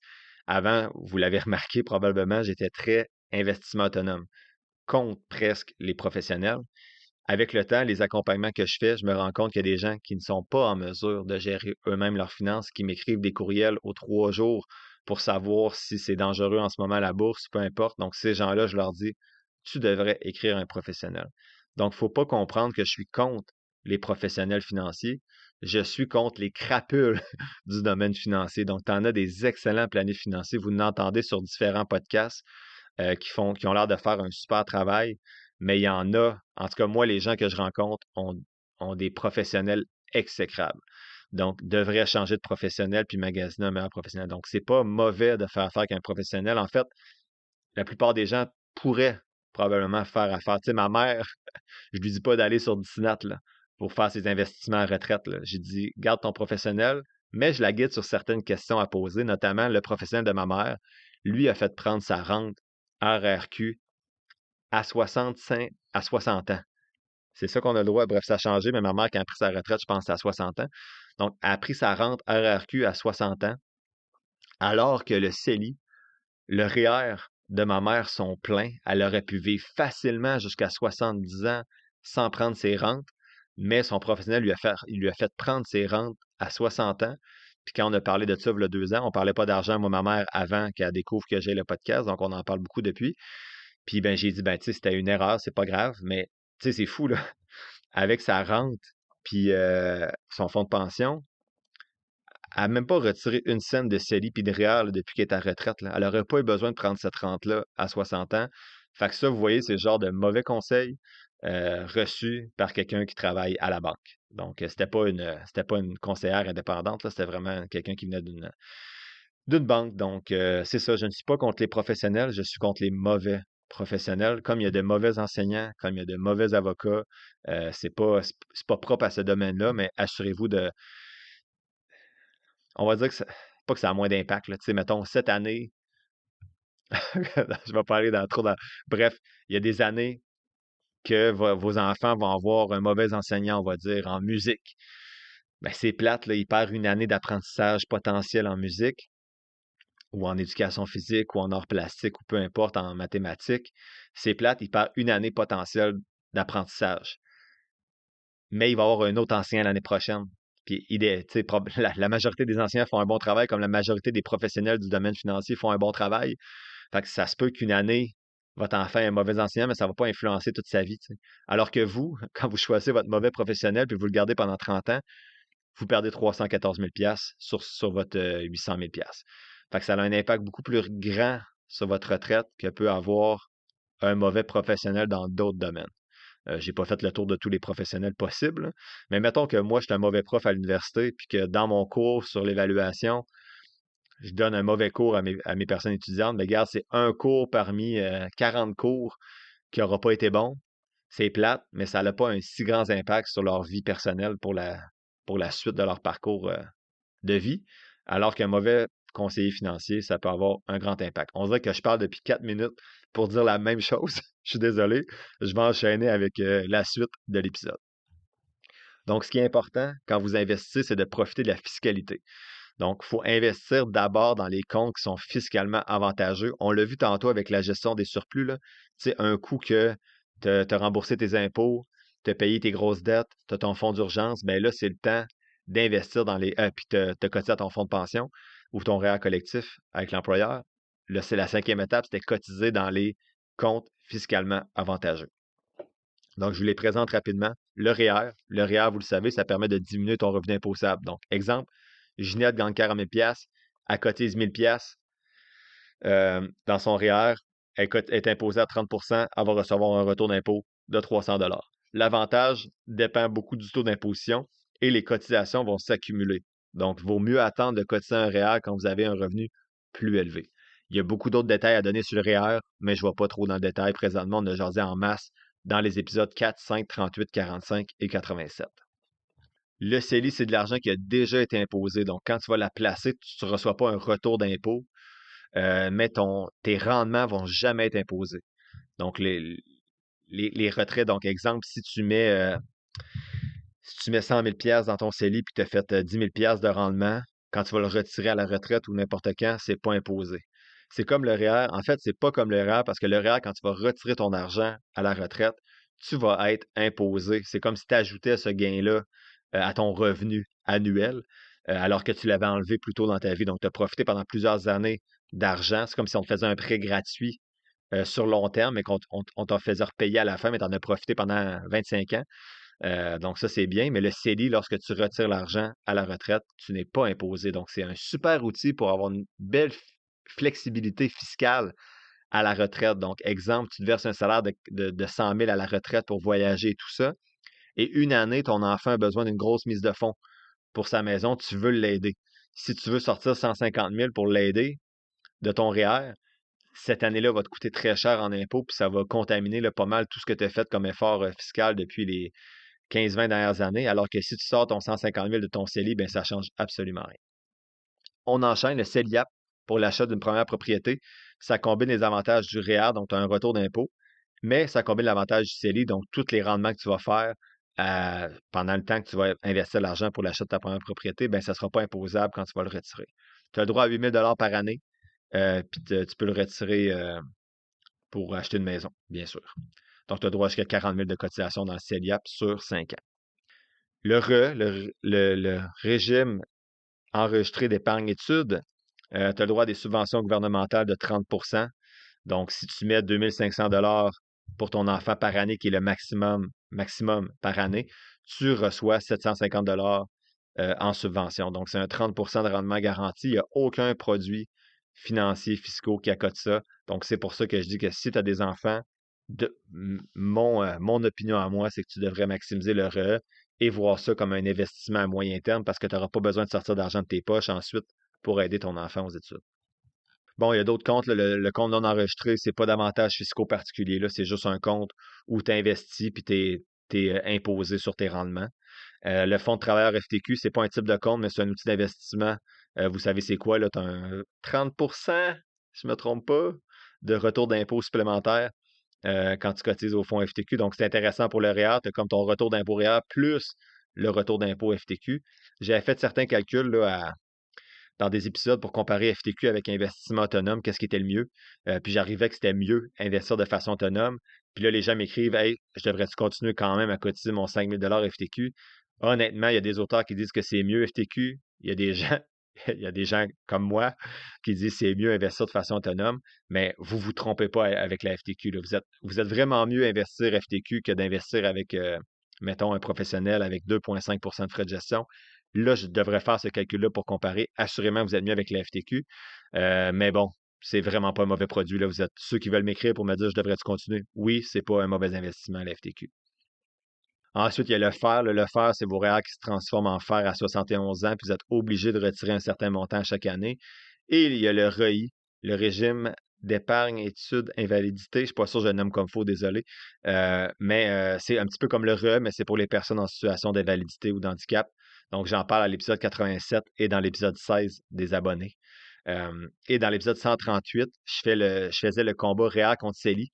Puis on se rendait compte que contrairement à mes calculs, donc souvent quand j'accompagne les gens, on arrive CELI, c'est plus avantageux, puis c'est bien, mais eux arrivaient que le REER peut même être avantageux à partir de 60 000 $. Par contre, ils ne considéraient pas la possibilité que les gens aient des fonds de pension. Puis les fonds de pension, c'est souvent ce qui gâche le calcul dans mon cas. Quand je fais CELI versus REER, c'est impossible en fait, c'est difficile quand tu as un fonds de pension et des REER de réussir à te verser un salaire là, sans payer une tonne d'impôts à la retraite, alors que le CELI te le permet. Donc, c'est pour ça que des fois, que je penche un peu plus vers le CELI pour les gens qui ont des fonds de pension. Sinon, il y a d'autres produits d'investissement que les actions et les obligations. Il y a des rentes viagères, des métaux précieux comme l'or, des REITs pour investir dans l'immobilier sur le marché boursier, la crypto-monnaie, etc. Dans l'épisode 110, là, je vous parlais un petit peu plus du Bitcoin, si ça vous intéresse. Et c'est pas mal ça qui faisait le tour pour l'investissement. Donc, on a parlé des objectifs, de questionner ta relation à l'argent, d'épargner, d'investir. Et maintenant, on a parlé de profiter de la fiscalité aussi, en 5e. Et là, on parle d'investir dans son entreprise, qui est le 6e point de la synthèse. Donc, on a parlé dans quelques épisodes de l'entrepreneuriat, soit 57, 65, 69, 73, 84 et 96. Ce n'est pas ma force, l'entrepreneuriat. Je ne suis pas entrepreneur. Donc, c'est vraiment juste des synthèses, mais je vous nomme aujourd'hui les principaux éléments qui sortaient de ces livres-là. Donc, on disait que l'entrepreneuriat, c'est la principale voie vers la richesse. Ça permet de s'enrichir beaucoup plus vite que l'approche épargne 10% toute ta vie. Donc, c'est ce qui était dit dans le livre, dans l'épisode 96. Sinon, différentes stratégies pour réussir en entrepreneuriat. Rester curieux et ouvert. Acheter gros, revendre au détail. Exploiter les différences de marché, on l'avait vu avec Luc Poirier, avec ses cartes de hockey, le Québec par rapport à l'Ontario. Développer de la résilience, savoir se relever vite après un obstacle. Communiquer votre pourquoi avant de communiquer votre quoi ou votre comment. Garder vos employés motivés, ce sont votre ressource clé. Éviter les tactiques de vente douteuses. Appliquer la loi de Pareto, donc mettez 20%, vous mettez 20% des efforts sur les clients qui génèrent 80% des résultats. Donc, assurez-vous de vous concentrer surtout sur les 80% employés qui vont bien, les 80% de clients qui vont bien, puis peut-être couper du lest là, dans le 20% qui vous ralentit. Ne pas devenir un goulot d'étranglement pour toutes les décisions dans l'entreprise, être capable de déléguer et étudier les compagnies autour de vous, identifier leurs bonnes pratiques. Différentes étapes pour créer l'entreprise. On l'a vu dans l'épisode 73. D'abord, il faut se préparer, voir les avantages et inconvénients, s'entourer d'avocats, comptables, assurances, protéger son image, définir le prix de vos produits ou de vos services et établir une stratégie marketing. Une fois, la deuxième étape, c'est le démarrage. Donc, est-ce que vous allez travailler seul, avec un partenaire, plusieurs partenaires? Est-ce que vous allez vous incorporer? On a vu dans l'épisode 73 les avantages fiscaux par rapport à la paperasse aussi, de s'incorporer ou non. Comment vous allez trouver votre financement. Et ensuite, la direction, donc comment vous allez vous payer, comment vous allez gérer vos employés. Ne pas oublier la TPS TVQ. Il faut s'inscrire dès que vous faites plus que 30 000 sur 4 trimestres, 4 trimestres consécutifs. Excusez, pas 4 trimestres consécutifs. Quand vous faites 30 000 pendant 4 trimestres. Sur un an, finalement. Mais ce n'est pas un an, c'est comme un an qui peut être de octobre à octobre, mettons. Ouf, c'était clair. Puis apprenez à déléguer efficacement là, si vous voulez diriger adéquatement votre entreprise. L'épisode 84-95 présentait des compétences complémentaires pour bien réussir en affaires, donc être capable d'influencer les autres, de négocier efficacement, de s'intéresser sincèrement aux autres, d'éviter de confronter directement les autres et de privilégier le win-win basé sur des faits et non pas sur des émotions dans nos négociations. 7e élément de synthèse, c'était investir en immobilier. Donc, une fois que tu commences à investir, tu peux investir en bourse, dans ton entreprise ou dans l'immobilier. Donc, on a parlé dans 6-7 épisodes de l'immobilier. Donc, bien sûr, il y a la maison personnelle. Là. Vous pouvez acheter puis la rembourser plus rapidement si vous le souhaitez. Mais il y a certains auteurs qui suggèrent que louer serait peut-être plus intéressant si vous investissez la différence, mais que la maison avec l'épargne forcée à long terme est peut-être mieux pour certaines personnes ou même une majorité de personnes. À l'épisode 146, je vous montrais qu'il y a 7 régions analysées sur 12 au Canada pendant 25 ans où c'était mieux acheter, alors que dans les 5 autres régions, c'était mieux louer si l'argent était réinvesti. Donc, en gros, entre louer ou acheter, c'est pas mal kiff-kiff. La conclusion, il n'y a pas de réponse universelle. Ça dépend de votre région, de votre discipline d'investissement. C'est sûr qu'acheter, c'est plus simple. Louer, ça nécessite de la discipline pour investir correctement la différence. Et quand je dis qu'acheter, c'est plus simple, c'est d'un point de vue d'épargne forcée, parce qu'acheter une maison, c'est plus compliqué en termes de maintenir, j'ai pas le bon mot, d'entretien. C'est plus complexe en termes d'entretien, payer les taxes et tout ça. On parle bien sûr, quand on parle d'investir en immobilier, de l'immobilier locatif. Dans les épisodes 78, 79 et 80, on parlait de trouver les bonnes opportunités, d'être proactif, d'être créatif au niveau du financement, d'optimiser l'équité de nos immeubles, de bien choisir nos locataires, de sélectionner adéquatement l'immeuble, de faire une bonne inspection, d'avoir une bonne gestion d'immeuble pour maximiser la rentabilité. On parlait de type de rendement, donc de cash flow, de remboursement de prêt, de plus-value. On parlait des ratios à connaître et de la spécialisation. Donc, est-ce que vous voulez investir dans des chalets plutôt, des chambres à louer, du neuf, faire des flips, du multilogement? Donc, dans les épisodes 78 à 80, on a parlé de tous ces éléments-là qui concernaient l'immobilier locatif. Et on a parlé d'une alternative qui permettait d'investir un peu dans l'immobilier sans investir directement dans l'immobilier. C'était dans l'épisode 97 avec la manœuvre de Smith qui permet d'utiliser l'équité de votre maison pour investir en bourse dans un compte non enregistré afin d'avoir une partie de vos intérêts qui sont déductibles d'impôts, de frais d'intérêt de la marge hypothécaire, bien sûr. Hear that? The next chapter of Audi performance is here. That's the sound of every interior detail refined. And that's the sound of Quattro all-wheel drive. The all-new Audi Q5, the all-new A5, and Q7. Each one a statement. Performance never goes out of style. This episode is brought to you by Nature's Bounty. Nature's Bounty believes your body is brilliant, naturally designed to thrive, inside and out. For those always looking for new ways to support your health from head to heels, Nature's Bounty has a range of over 400 vitamins and supplements born from 50 years of trust and care. Nature's Bounty. It's in your nature. Visit naturesbounty.com to learn more. Big news! Sephora is now on Uber Eats. So if you find yourself facing a beauty emergency, like needing a last-minute gift, or you're just out of your favorite mascara, again, don't panic. We got you. Order now and get $10 off on Sephora orders of $50 or more on the Uber Eats app. Order now. Offer ends October 30th. One order per customer. Additional terms apply. See app for availability. Delivery fees may apply. Dripping in gold? That's cool.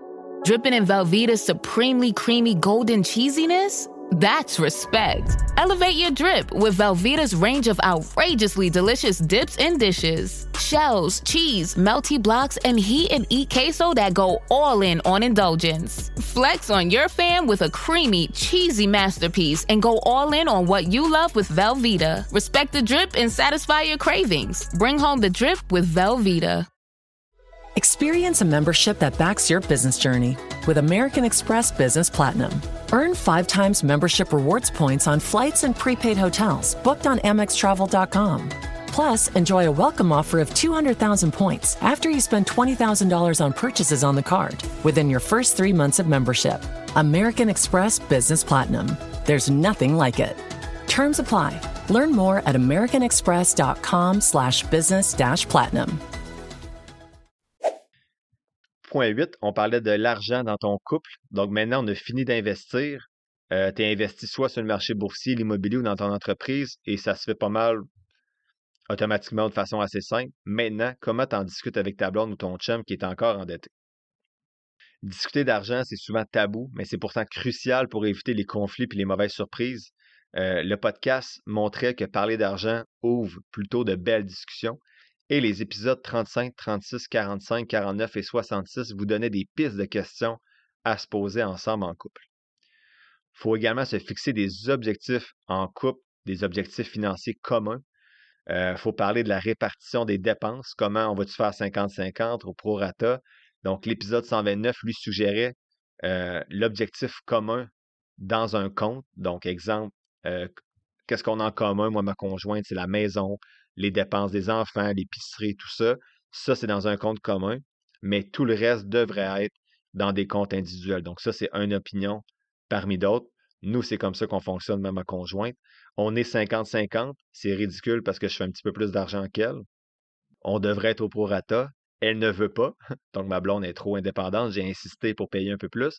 Donc, notre accord, c'est que je m'occupe de tout ce qui concerne les filles. Donc, j'ai un 10 000 $ par année net après impôt qui part vers le REE et les assurances-vie des filles. Les statistiques, 47% des couples sont 50-50, 46% sont prorata, puis 6% n'ont aucune dépense commune. Je ne comprends pas pourquoi, mais bref, c'est à peu près là, divisé là, équitablement entre les deux façons de faire. Un constat, 90% des séparations qui se déroulent souvent en conjoint de fait, malheureusement, ce sont les femmes qui se retrouvent avec très peu d'actifs à leur nom après la séparation. Donc, c'est pas pour faire du sexisme. Dans l'épisode 66, on disait que dans 90% des séparations, la femme se trouve en situation plus difficile financièrement après la séparation. Comment s'organiser? Parlez franchement de vos valeurs, de votre situation financière et de vos objectifs. Il faut que ça se fasse dans un respect mutuel et surtout de la transparence. Discuter de la capacité de payer de chacun dans le couple et d'une répartition équitable. Cacher des revenus, ça risque de fragiliser absolument le couple. Et 3, mettre par écrit tout ce que vous décidez de faire ensemble. Ça peut être un document officiel, de notarié si vous voulez, mais ça peut être également un document que vous signez et que vous gardez quelque part dans la maison ou sur l'ordinateur. Il faut se protéger en couple. Donc, comme on disait tantôt, malheureusement, après des séparations, des fois, l'homme ou la femme se retrouve dans des situations précaires financièrement. Donc, il faut éviter l'isolement financier ou même la violence financière qui est parfois inconsciente. Donc, je vous suggère, si vous êtes en couple ou vous êtes un nouveau couple ou un vieux couple qui ne parle jamais d'argent, l'épisode 35, la facture amoureuse de Pierre-Yves McSween puis Paul-Antoine Jeté est excellent pour avoir des pistes de discussion. Idée pratique, dans l'épisode 75, on disait d'instaurer une date mensuelle sur les finances pour discuter et planifier ensemble tout ce qui touche l'argent. J'ai maintenant une date mensuelle financière avec mes filles à chaque mois pour faire un jeu d'argent. Donc, je vais vous en parler l'année prochaine avec ma nouvelle stratégie que je suis en train de tester avec mes filles. Et je n'ai pas réussi à convaincre ma blonde d'avoir une date mensuelle financière. Donc, j'ai encore une date annuelle financière avec ma blonde dans le temps des fêtes. 9e élément sur 11 aujourd'hui pour la synthèse, c'est l'argent et les enfants. Donc, on a parlé dans 3 nouveaux épisodes, 123, 129 et l'excellent épisode de la semaine passée, je trouve, 149, donc de l'argent et des enfants. Donc, maintenant, vous êtes capable de vous en parler en couple. Comment vous allez maintenant aider vos enfants ou instruire, éduquer vos enfants par rapport aux finances. Voici les principes généraux là, que j'ai sortis de mes différentes lectures. Il faut aider nos enfants sans les couver. Donc, les aimer, les soutenir, mais les laisser vivre leur frustration pour qu'ils puissent apprendre de ces frustrations financières-là. Donc, de ne plus avoir assez d'argent pour s'acheter des souliers parce qu'ils ont acheté, sont allés au cinéma avec des amis, mettons. Je ne sais pas trop. Éviter de transmettre nos peurs financières aux enfants. Donc, il faut leur répondre honnêtement lorsqu'ils nous posent des questions sur l'argent pour instaurer avec eux une culture de transparence et de le responsabiliser à travers tout ça. Il faut montrer que le travail, c'est pas juste de l'argent non plus, qu'on s'accomplit à travers le travail, j'espère pour la plupart d'entre nous. Ne pas dire que nos enfants coûtent cher. On est responsable des dépenses, il ne faut pas essayer de les culpabiliser. Commencer dès 7 ans à apprendre l'épargne, la gratification différée, donc d'être capable d'attendre avant d'avoir quelque chose, et à faire des choix selon la valeur relative. Donc, d'être capable de dire, OK, bon, ben, ce toutou-là coûte 25 $, je reçois en argent de poche 5 $ par semaine, donc ça me coûte 5 semaines d'argent de poche. Est-ce que je trouve que ça vaut la peine? Donc, de se questionner par rapport à ça. Dans l'épisode 149, on parlait des valeurs clés qui sont transmises grâce à l'éducation financière. On parlait de générosité, donc d'être capable de donner une partie de notre argent à des causes ou à d'autres personnes. On parlait de développer la patience, donc apprendre à attendre pour obtenir ce qu'on veut, et de la responsabilité, comprendre les conséquences de nos actes, notamment dans le domaine financier, c'est de comprendre les conséquences de nos décisions financières. Et ces valeurs-là se transmettent plus largement que l'argent quand on les ramène à la vie personnelle, la relation avec les autres, etc. Après près d'1 heure et demie d'enregistrement, là, je me rends compte que mes phrases sont un peu décousues. On lâche pas, on est presque au point 10. Il faut comprendre l'enfant gâté. Donc, dans l'épisode 149, on disait que c'est pas l'argent ou les biens matériels qui vont causer le comportement d'un enfant qu'on appelle gâté, là, ou un enfant roi. Là, des fois, je dis à mes filles, vous êtes des petites princesses. Là. Les causes principales, c'est le manque de responsabilité, 1. Donc, vos enfants n'ont aucune tâche ménagère à faire à la maison, ils n'ont aucune obligation familiale. Deuxième cause d'un enfant gâté, c'est l'absence de règles et de limites claires. Et 3, c'est un enfant qui a trop d'attention ou de gratification immédiate. Donc, le vrai danger, c'est l'enfant ne comprend pas le lien entre effort et récompense qui peut nuire à sa gestion future de l'argent. Donc, ça, c'est intéressant. Pas à cause qu'un enfant, exemple, habite au Canada dans une famille de classe moyenne, là, comme mes filles, mettons, qui ont beaucoup de linge, des jouets, des livres. C'est pas ça qui va faire en sorte qu'ils deviennent des enfants gâtés, selon l'auteur, l'épisode 149. C'est si ces enfants-là n'ont rien à faire dans la maison, n'ont aucune limite, puis dès qu'ils vous demandent quelque chose, ils l'obtiennent. Donc, le danger, c'est pas d'avoir, exemple, un armoire plein de jouets parce qu'ils reçoivent plein de cadeaux des grands-parents et tout. C'est que si l'armoire est pleine de jouets, puis ils vous demandent « Hey, je veux avoir tel jouet », puis vous allez magasiner l'après-midi même avec votre enfant pour l'acheter, là, ça se peut que ça devienne un enfant gâté. Donc, c'est quand même encourageant d'un côté parce que je trouve que nos enfants sont très gâtés au Canada. Là. Ça n'a aucun bon sens, tout ce qu'ils ont. Là. Dans des familles avec moindrement des moyens, là, ça n'a aucun bon sens, tout ce qu'ils ont dans une maison. Donc, c'est quand même rassurant de savoir, pas à cause qu'ils ont beaucoup de choses qui vont devenir gâtées, c'est vraiment notre approche à travers ça. Est-ce qu'on les responsabilise? Est-ce qu'on met des limites claires? Puis est-ce qu'on les laisse attendre des fois là, avant d'avoir ce qu'ils souhaitent avoir? On parlait aussi d'argent de poche dans ces livres-là. Donc, l'argent de poche n'est pas obligatoire, mais ce qui ressort, c'est que c'est très utile pour développer justement l'autonomie puis la gestion chez notre enfant. Donc, il ne faut pas que l'argent de poche soit une récompense pour faire des tâches familiales comme plier les bas, mais c'est un droit et un outil pour l'enfant pour apprendre à gérer un budget. Donc, ça va permettre à l'enfant de faire des choix financiers, d'apprendre de ses erreurs et de différencier besoins et désirs. Donc, il faut laisser les enfants décider et gérer eux-mêmes ce qu'ils font de leur argent. On peut aussi, bien sûr, au-delà là, de plier des bas puis de faire leur lunch, on peut aussi leur offrir des expériences de travail plus légères comme un petit emploi à 14 ans ou ben, des petits travaux, des menus travaux à la maison pour leur faire apprendre, comprendre la valeur de l'argent puis le lien entre effort et récompense. Donc, ça va permettre de différencier argent gagné en tondant la pelouse, par exemple, versus argent donné et de développer une indépendance, une responsabilité puis une certaine humilité aussi là, par rapport à nos dépenses, mais aussi aux dépenses que peuvent ou ne peuvent pas faire nos parents. Et bien sûr, on veut développer la littératie financière de nos enfants. Donc, les enfants de parents riches ont parfois du mal à gérer leur argent. Donc, on parle de soins ambulatoires économiques. Souvent, ils vont avoir de la misère. C'est pour ça que on dit qu'une richesse se brise là, sur 3 générations, là, parce que quand on est riche et qu'on n'est pas éduqué financièrement, ben là, c'est sûr que c'est facile que l'argent nous brûle les doigts. Faut leur apprendre à planifier et à épargner aussi pour atteindre leur objectif. Donc, tu veux un iPhone, tu as un projet personnel de voyage, ben, je vais t'aider à atteindre ton objectif en t'aidant à planifier, mais je ne vais pas t'aider en te donnant de l'argent, sauf si bien sûr tu travailles pour. Et il faut les encourager à explorer des options avant de prendre des décisions importantes. Donc, exemple, tu veux partir de la maison pour aller en appart, même si tu vas étudier à Sherbrooke, c'est correct, je respecte ton choix, mais on va réfléchir ensemble. Qu'est-ce que ça implique comme coût? Qu'est-ce que t'attaques? Puis si l'enfant est conscient de tous les coûts que ça implique, puis il souhaite partir pour être autonome, ben, tant mieux. C'est ça qu'on veut, que nos enfants deviennent autonomes et responsables. Donc, il faut vraiment les accompagner dans ces choix importants-là. Première maison, premier emploi, premier impôt, première paye. Donc, vraiment leur expliquer ces petites choses-là. Donc, en résumé, avec nos enfants, être transparent, les écouter, encourager l'autonomie et la responsabilité financière, mais tout en restant toujours près d'eux pour les guider. Donc, on veut qu'ils deviennent autonomes, mais on est disponible s'ils ont besoin d'aide, mais on ne leur offre pas des conseils non sollicités, bien sûr. Dans l'épisode 129, on dit qu'un enfant au Québec va coûter entre 150 000 et 300 000 si on échelonne ça sur toute une vie. Vous pouvez réduire ce coût-là en les préparant intelligemment et en utilisant le REE. Donc, ne soyez pas trop découragés. Puis je trouve que des fois, peut-être c'est parce que j'ai pas de budget, là. C'est peut-être juste pour ça.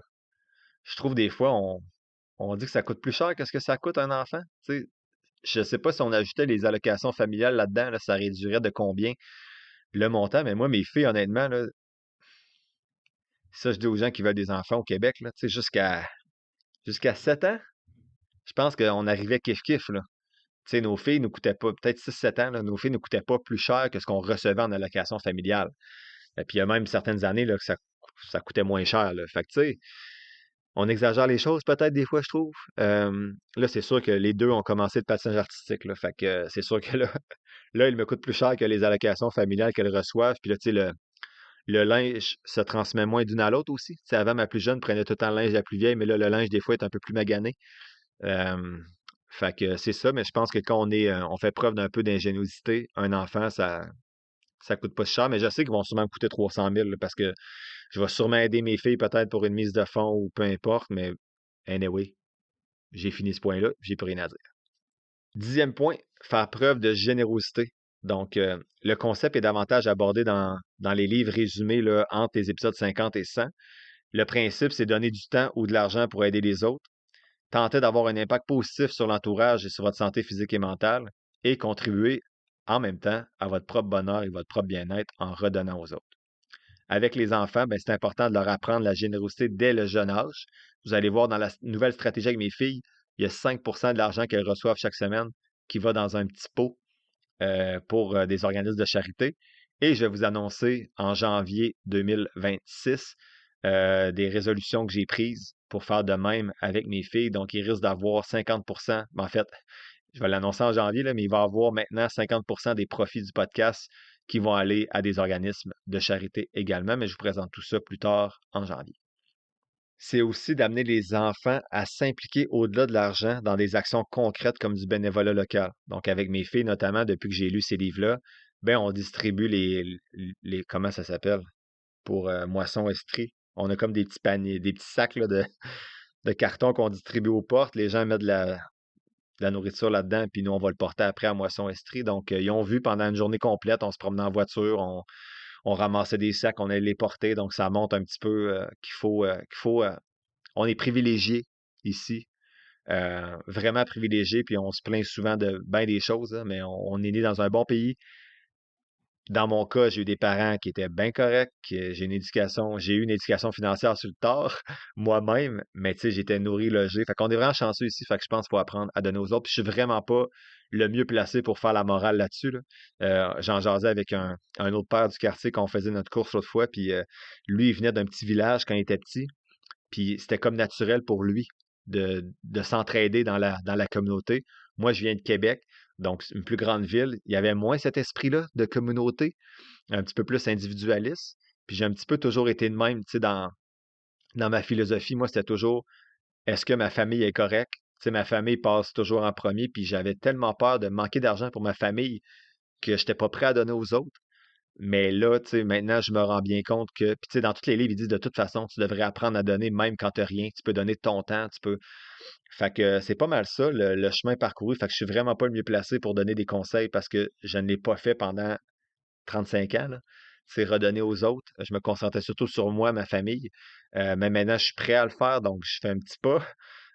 Puis je vais apprendre à le faire sûrement mieux dans les prochaines années, mais je pense que c'est important de le faire. Mais sentez-vous pas coupable ou mal si vous n'êtes pas rendu là dans votre cheminement non plus. Ça a été le cas longtemps pour moi, donc pas de stress avec ça. Quand vous allez être prêt, vous pouvez donner du temps, de l'argent.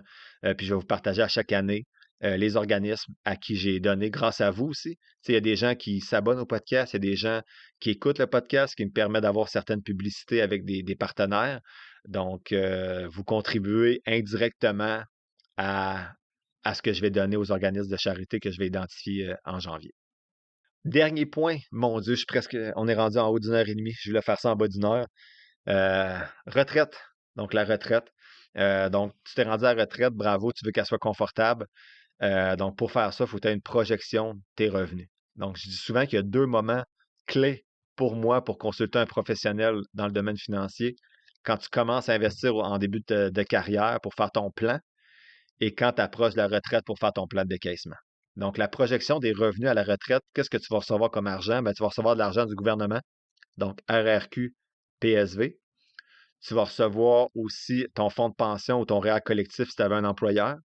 Et le reste, c'est ton épargne personnelle. Donc, as-tu des REER, des CELI ou dans ton compte non enregistré que tu as réussi à mettre de côté. Donc, c'est ça les sources de revenus à la retraite.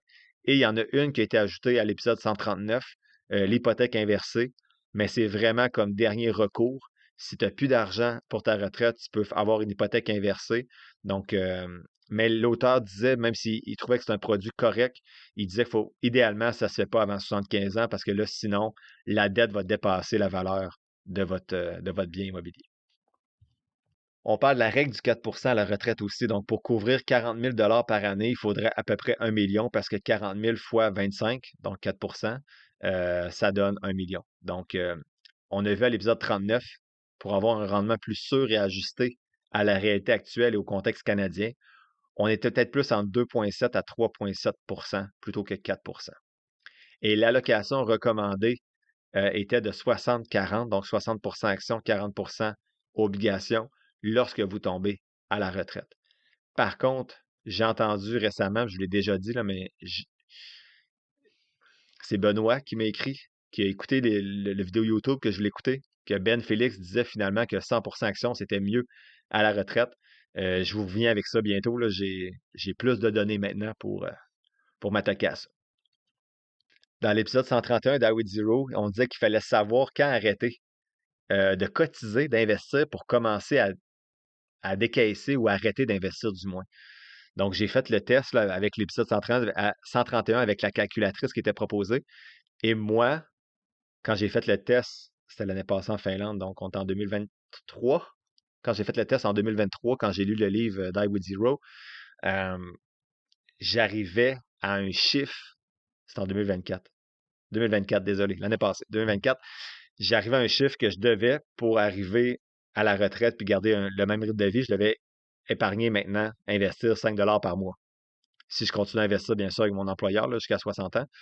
Donc, là, je mets 1 500 par mois. Donc, je sais que je vais être correct. C'est pour ça, tantôt, je disais, la petite anxiété financière a peut-être disparu.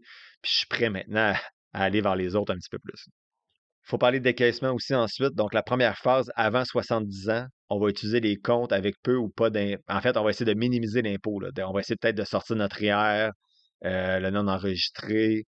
Et la deuxième phase, après 70 ans, bien là, les rentes gouvernementales embarquent, le fer aussi.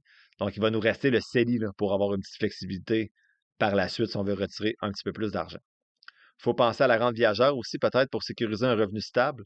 Donc, dans l'épisode 139, on faisait une recommandation. Soit utiliser 20 à 30 de vos actifs dans votre CELI ou votre non enregistré pour acheter une rente conjointe survivante. Donc, si tu as 1 million dans ton CELI à la retraite, ce qu'il suggère, c'est prendre 300 000, entre 200 et 300 000 pour t'acheter une rente. Ça sera le montant que ça sera. Conjointe survivante. C'est-à-dire, si tu meurs, ton conjoint ou ta conjointe va garder ta rente. Il y a possibilité de compenser un manque avec une assurance vie temporaire au besoin pour conjoint survivant. Donc, exemple, on va dire que tu as mis 300 000 de ton CELI pour t'acheter une rente viagère, c'est-à-dire qu'elle va aller jusqu'à ta mort, puis ensuite, elle va être survivante à ta conjointe, elle va continuer. Puis si ça te donne, on va dire, je dis des chiffres vraiment qui ont sûrement pas rapport, on va dire que ça donne 20 000 par année, mais que tu as besoin minimum de 40 000 pour vivre. Si tu meurs, ta conjointe va avoir besoin de 40 000. Ben, ce que l'auteur proposait, c'est OK, ben, achète-toi une assurance vie temporaire si tu meurs, qui va aller à ta conjointe, qui va couvrir le 20 000 qui reste. On s'entend que ça doit coûter cher rendu à 70 ans, une assurance vie même temporaire, mais c'était la solution proposée par l'auteur dans l'épisode 139. Assurez-vous de préserver votre patrimoine, donc planification successorale avec un professionnel, éviter les erreurs de testament ou avoir un bon liquidateur, s'assurer de transmettre le plus possible ce qu'on a libre d'impôt. Puis vous pouvez avoir une fiducie testamentaire aussi si vous voulez distribuer selon votre héritage, selon des besoins spécifiques, là, par exemple. Dans l'épisode 131, on a ajouté qu'il faut apprendre à donner de son vivant pour vraiment aider nos enfants qui en ont besoin, pas juste leur donner 1 million quand on meurt et sont rendus à 65 ans. Donc, moi, c'est vraiment une mission là, de donner un héritage de mon vivant à des étapes où mes filles en ont beaucoup besoin. Donc, exemple, après les études, achat de première maison, création d'entreprise. Donc, voir si. Puis, quand je vais mourir, ben, il va rester 0 $ dans mon compte. Donc, ils n'auront pas une scène. Ben, ils vont en avoir profité pendant des moments clés de leur vie. Enfin, pour terminer, on a parlé beaucoup d'argent dans cet épisode-là, presque 2 heures. L'argent, c'est important parce que c'est un outil pour plusieurs choses dans notre vie, mais le bonheur va au-delà des finances. Donc, votre actif net ne définit pas qui vous êtes. Je l'ai répété à chaque synthèse. Soyez fiers des pas que vous faites, des petits pas que vous faites vers votre liberté financière, peu importe ce que gagne ou fait votre voisin, ou peu importe ce que moi je vous dis que je gagne ou que je fais avec mon argent sur le podcast, mes rendements, peu importe. La richesse est relative, pas absolue. Absolue. La richesse est relative, pas absolue. Donc, au-delà de l'argent, apprenez à apprécier ce que vous avez tout en tentant de vous améliorer sur ce chemin-là. Une petite citation de l'épisode 119. Compare-toi avec toi-même, pas avec les autres. Les plus belles choses dans la vie sont souvent gratuites. Dans l'épisode 117, on parlait aussi du bonheur. Donc, le bonheur est un état par défaut. Acceptez qu'il ne manque rien dans votre vie. C'est ça qui va vous rendre heureux. Le bonheur ne dépend pas non plus des biens matériels ou d'accomplissements externes. Il faut éviter de sacrifier sa santé, son temps ou son bien-être pour accumuler uniquement de l'argent sans but précis. Le bonheur, l'amour, je commence à être fatigué. L'amour et la passion, ce sont des choix à faire, pas des récompenses à attendre. Bonheur, amour et passion, ce sont des choix et non pas des récompenses. Donc, pour ceux qui se rappellent de rien de ce que je viens de dire, j'ai une fiche synthèse que je viens de créer. En fait, cette fiche-là, j'ai copié mon script dans l'intelligence artificielle. J'ai dit, peux-tu me résumer ça simplement pour les gens qui ont tout oublié ce que je viens de dire? Donc, en quelques points, on résume ce que je viens de dire. Donc, un résumé d'un résumé de 49 résumés. En fait, c'est pas vrai, de 149 résumés. Donc, on avait commencé avec c'est quoi la liberté financière? La liberté financière, ça égale pas être riche. Il faut se fixer des objectifs, retraite, changement d'emploi, voyage, hobby, passion, et chaque personne doit développer sa propre vision et ses propres objectifs. 2, définir ses objectifs financiers. Il faut que les objectifs soient smart et flexibles. Les objectifs doivent refléter vos priorités et votre vision du bonheur. Il faut faire des calculs précis et pas juste se fier à ses émotions. Il faut revoir votre budget selon ce qui compte vraiment pour vous. C'est-tu aller au resto, avoir des beaux vêtements ou investir davantage? 3e élément, questionner sa relation à l'argent. Il faut faire une introspection, comprendre d'où viennent vos habitudes et vos croyances sur l'argent. Savoir que votre money blueprint, là, vous êtes influencé dès l'enfance, mais vous êtes capable de reprogrammer votre relation à l'argent. Les riches font travailler l'argent pour eux et ne travaillent pas pour l'argent. Donc, il faut avoir des actifs qui génèrent des revenus. La classe moyenne vit souvent de salaire en salaire et accumule davantage de passifs pour impressionner les autres, malheureusement. Et les habitudes sont plus importantes que les revenus. Donc, plus d'argent ne suffit pas si vous n'avez pas des bonnes habitudes financières parce que vos dépenses vont augmenter plus rapidement que vos revenus. Apprendre à dépenser positivement aussi à travers tout ça. De ne pas juste sacrifier sa vie actuelle pour vivre plus tard. Il faut essayer de mélanger les deux idéalement, avec des bons pourcentages dans chacun de nos comptes. Ensuite, on a parlé de changer des habitudes, faire des petits pas progressifs, de cultiver un environnement positif autant avec ce qu'on croit de nous-mêmes que l'entourage qu'on a. Quatrième point qu'on a parlé, c'est l'épargne. Donc, il fallait réduire les dépenses, augmenter les revenus et surtout suivre ses finances avec un budget et un bilan de son actif net au moins une fois par année. Apprendre à se payer en premier, bien sûr, et surtout automatiser nos investissements. Donc, il y a un 10 à 20% un jour qui puisse être automatisé vers notre compte d'investissement ou vers notre professionnel pour qu'il puisse l'investir. Apprendre à se protéger aussi, protéger notre épargne avec une assurance vie, une assurance invalidité et un testament. Cinquième point qu'on a parlé, c'est investir. Faut d'abord connaître notre profil d'investisseur et ensuite soit investir seul avec des FNB ou à travers des actions individuelles, avec un robot conseiller ou bien avec un professionnel, tout en faisant attention aux frais de gestion. Donc, on magasine bien notre professionnel pour être sûr qu'il travaille pour nous. Septième point qu'on a vu, investir dans son entreprise, ça semble être la façon la plus rapide, selon les auteurs, d'atteindre la richesse ou investir dans l'immobilier en utilisant notamment la manœuvre de Smith si vous avez juste une maison ou bien acheter de l'immobilier locatif. Parler d'argent dans le couple, c'était le 9e point aujourd'hui. Donc, discuter de façon transparente pour éviter les conflits, se poser les bonnes questions, établir une répartition des dépenses en couple, se protéger, donc éviter de s'isoler financièrement, donc quelqu'un qui arrête de travailler, puis quand on se sépare, il n'y a plus de revenus, il n'y a plus de compétences pour retrouver le marché de l'emploi. On a parlé d'argent et d'enfants, donc de ne pas trop les couver, leur laisser faire des erreurs pour qu'ils apprennent à travers ça, leur apprendre la gratification différée, leur transmettre des bonnes valeurs par rapport à l'argent, utiliser l'argent de poche pour développer leur autonomie et développer, bien sûr, leur littératie financière. Apprendre à être généreux et à la retraite, comprendre qu'il y a plusieurs revenus qui sont possibles, gouvernemental, fonds de pension et épargne personnelle, que vous pouvez décaisser habituellement entre 2,7 et 4 % de votre revenu à la retraite chaque année et de préserver votre patrimoine en assurant une planification successorale qui est bien réfléchie avec un professionnel. Et avec tout ça, se rappeler que l'argent n'égale pas le bonheur, ça peut aider, mais c'est pas tout. Comparez-vous à vous-même, pas aux autres. Le bonheur, c'est un état par défaut, c'est un choix. Donc, n'attendez pas après le bonheur, faites le choix d'être heureux. En conclusion, j'espère que la synthèse vous a plu. Je vous rappelle d'aimer, de liker, de partager cet épisode-là sur vos réseaux sociaux si vous appréciez mon travail et de recommander le podcast sur Facebook et Spotify. Je sais que ma conclusion va répéter tout ça après, mais comme d'habitude, ça représente vraiment beaucoup pour moi. Merci encore pour votre soutien, vos bons mots. Dans les 149 premiers épisodes, j'ai juste reçu un courriel de bêtises en 3 ans. Là. Ça fait 3 ans que je fais le podcast. C'est pas pire quand même là, pour quelqu'un qui parle d'argent. Donc, la prochaine synthèse sera à l'épisode 250. Donc, dans 100 épisodes, parce que là, je résume seulement 2 livres par mois. Donc, ça va être dans 100 épisodes. C'est quand même beaucoup de travail, cette synthèse-là. Ça me prend plusieurs journées juste préparer, mettre en ordre là, mes différents morceaux. Donc, tant mieux si c'est aux 2 ans au lieu de chaque année pour moi. La semaine prochaine, je réponds à des questions.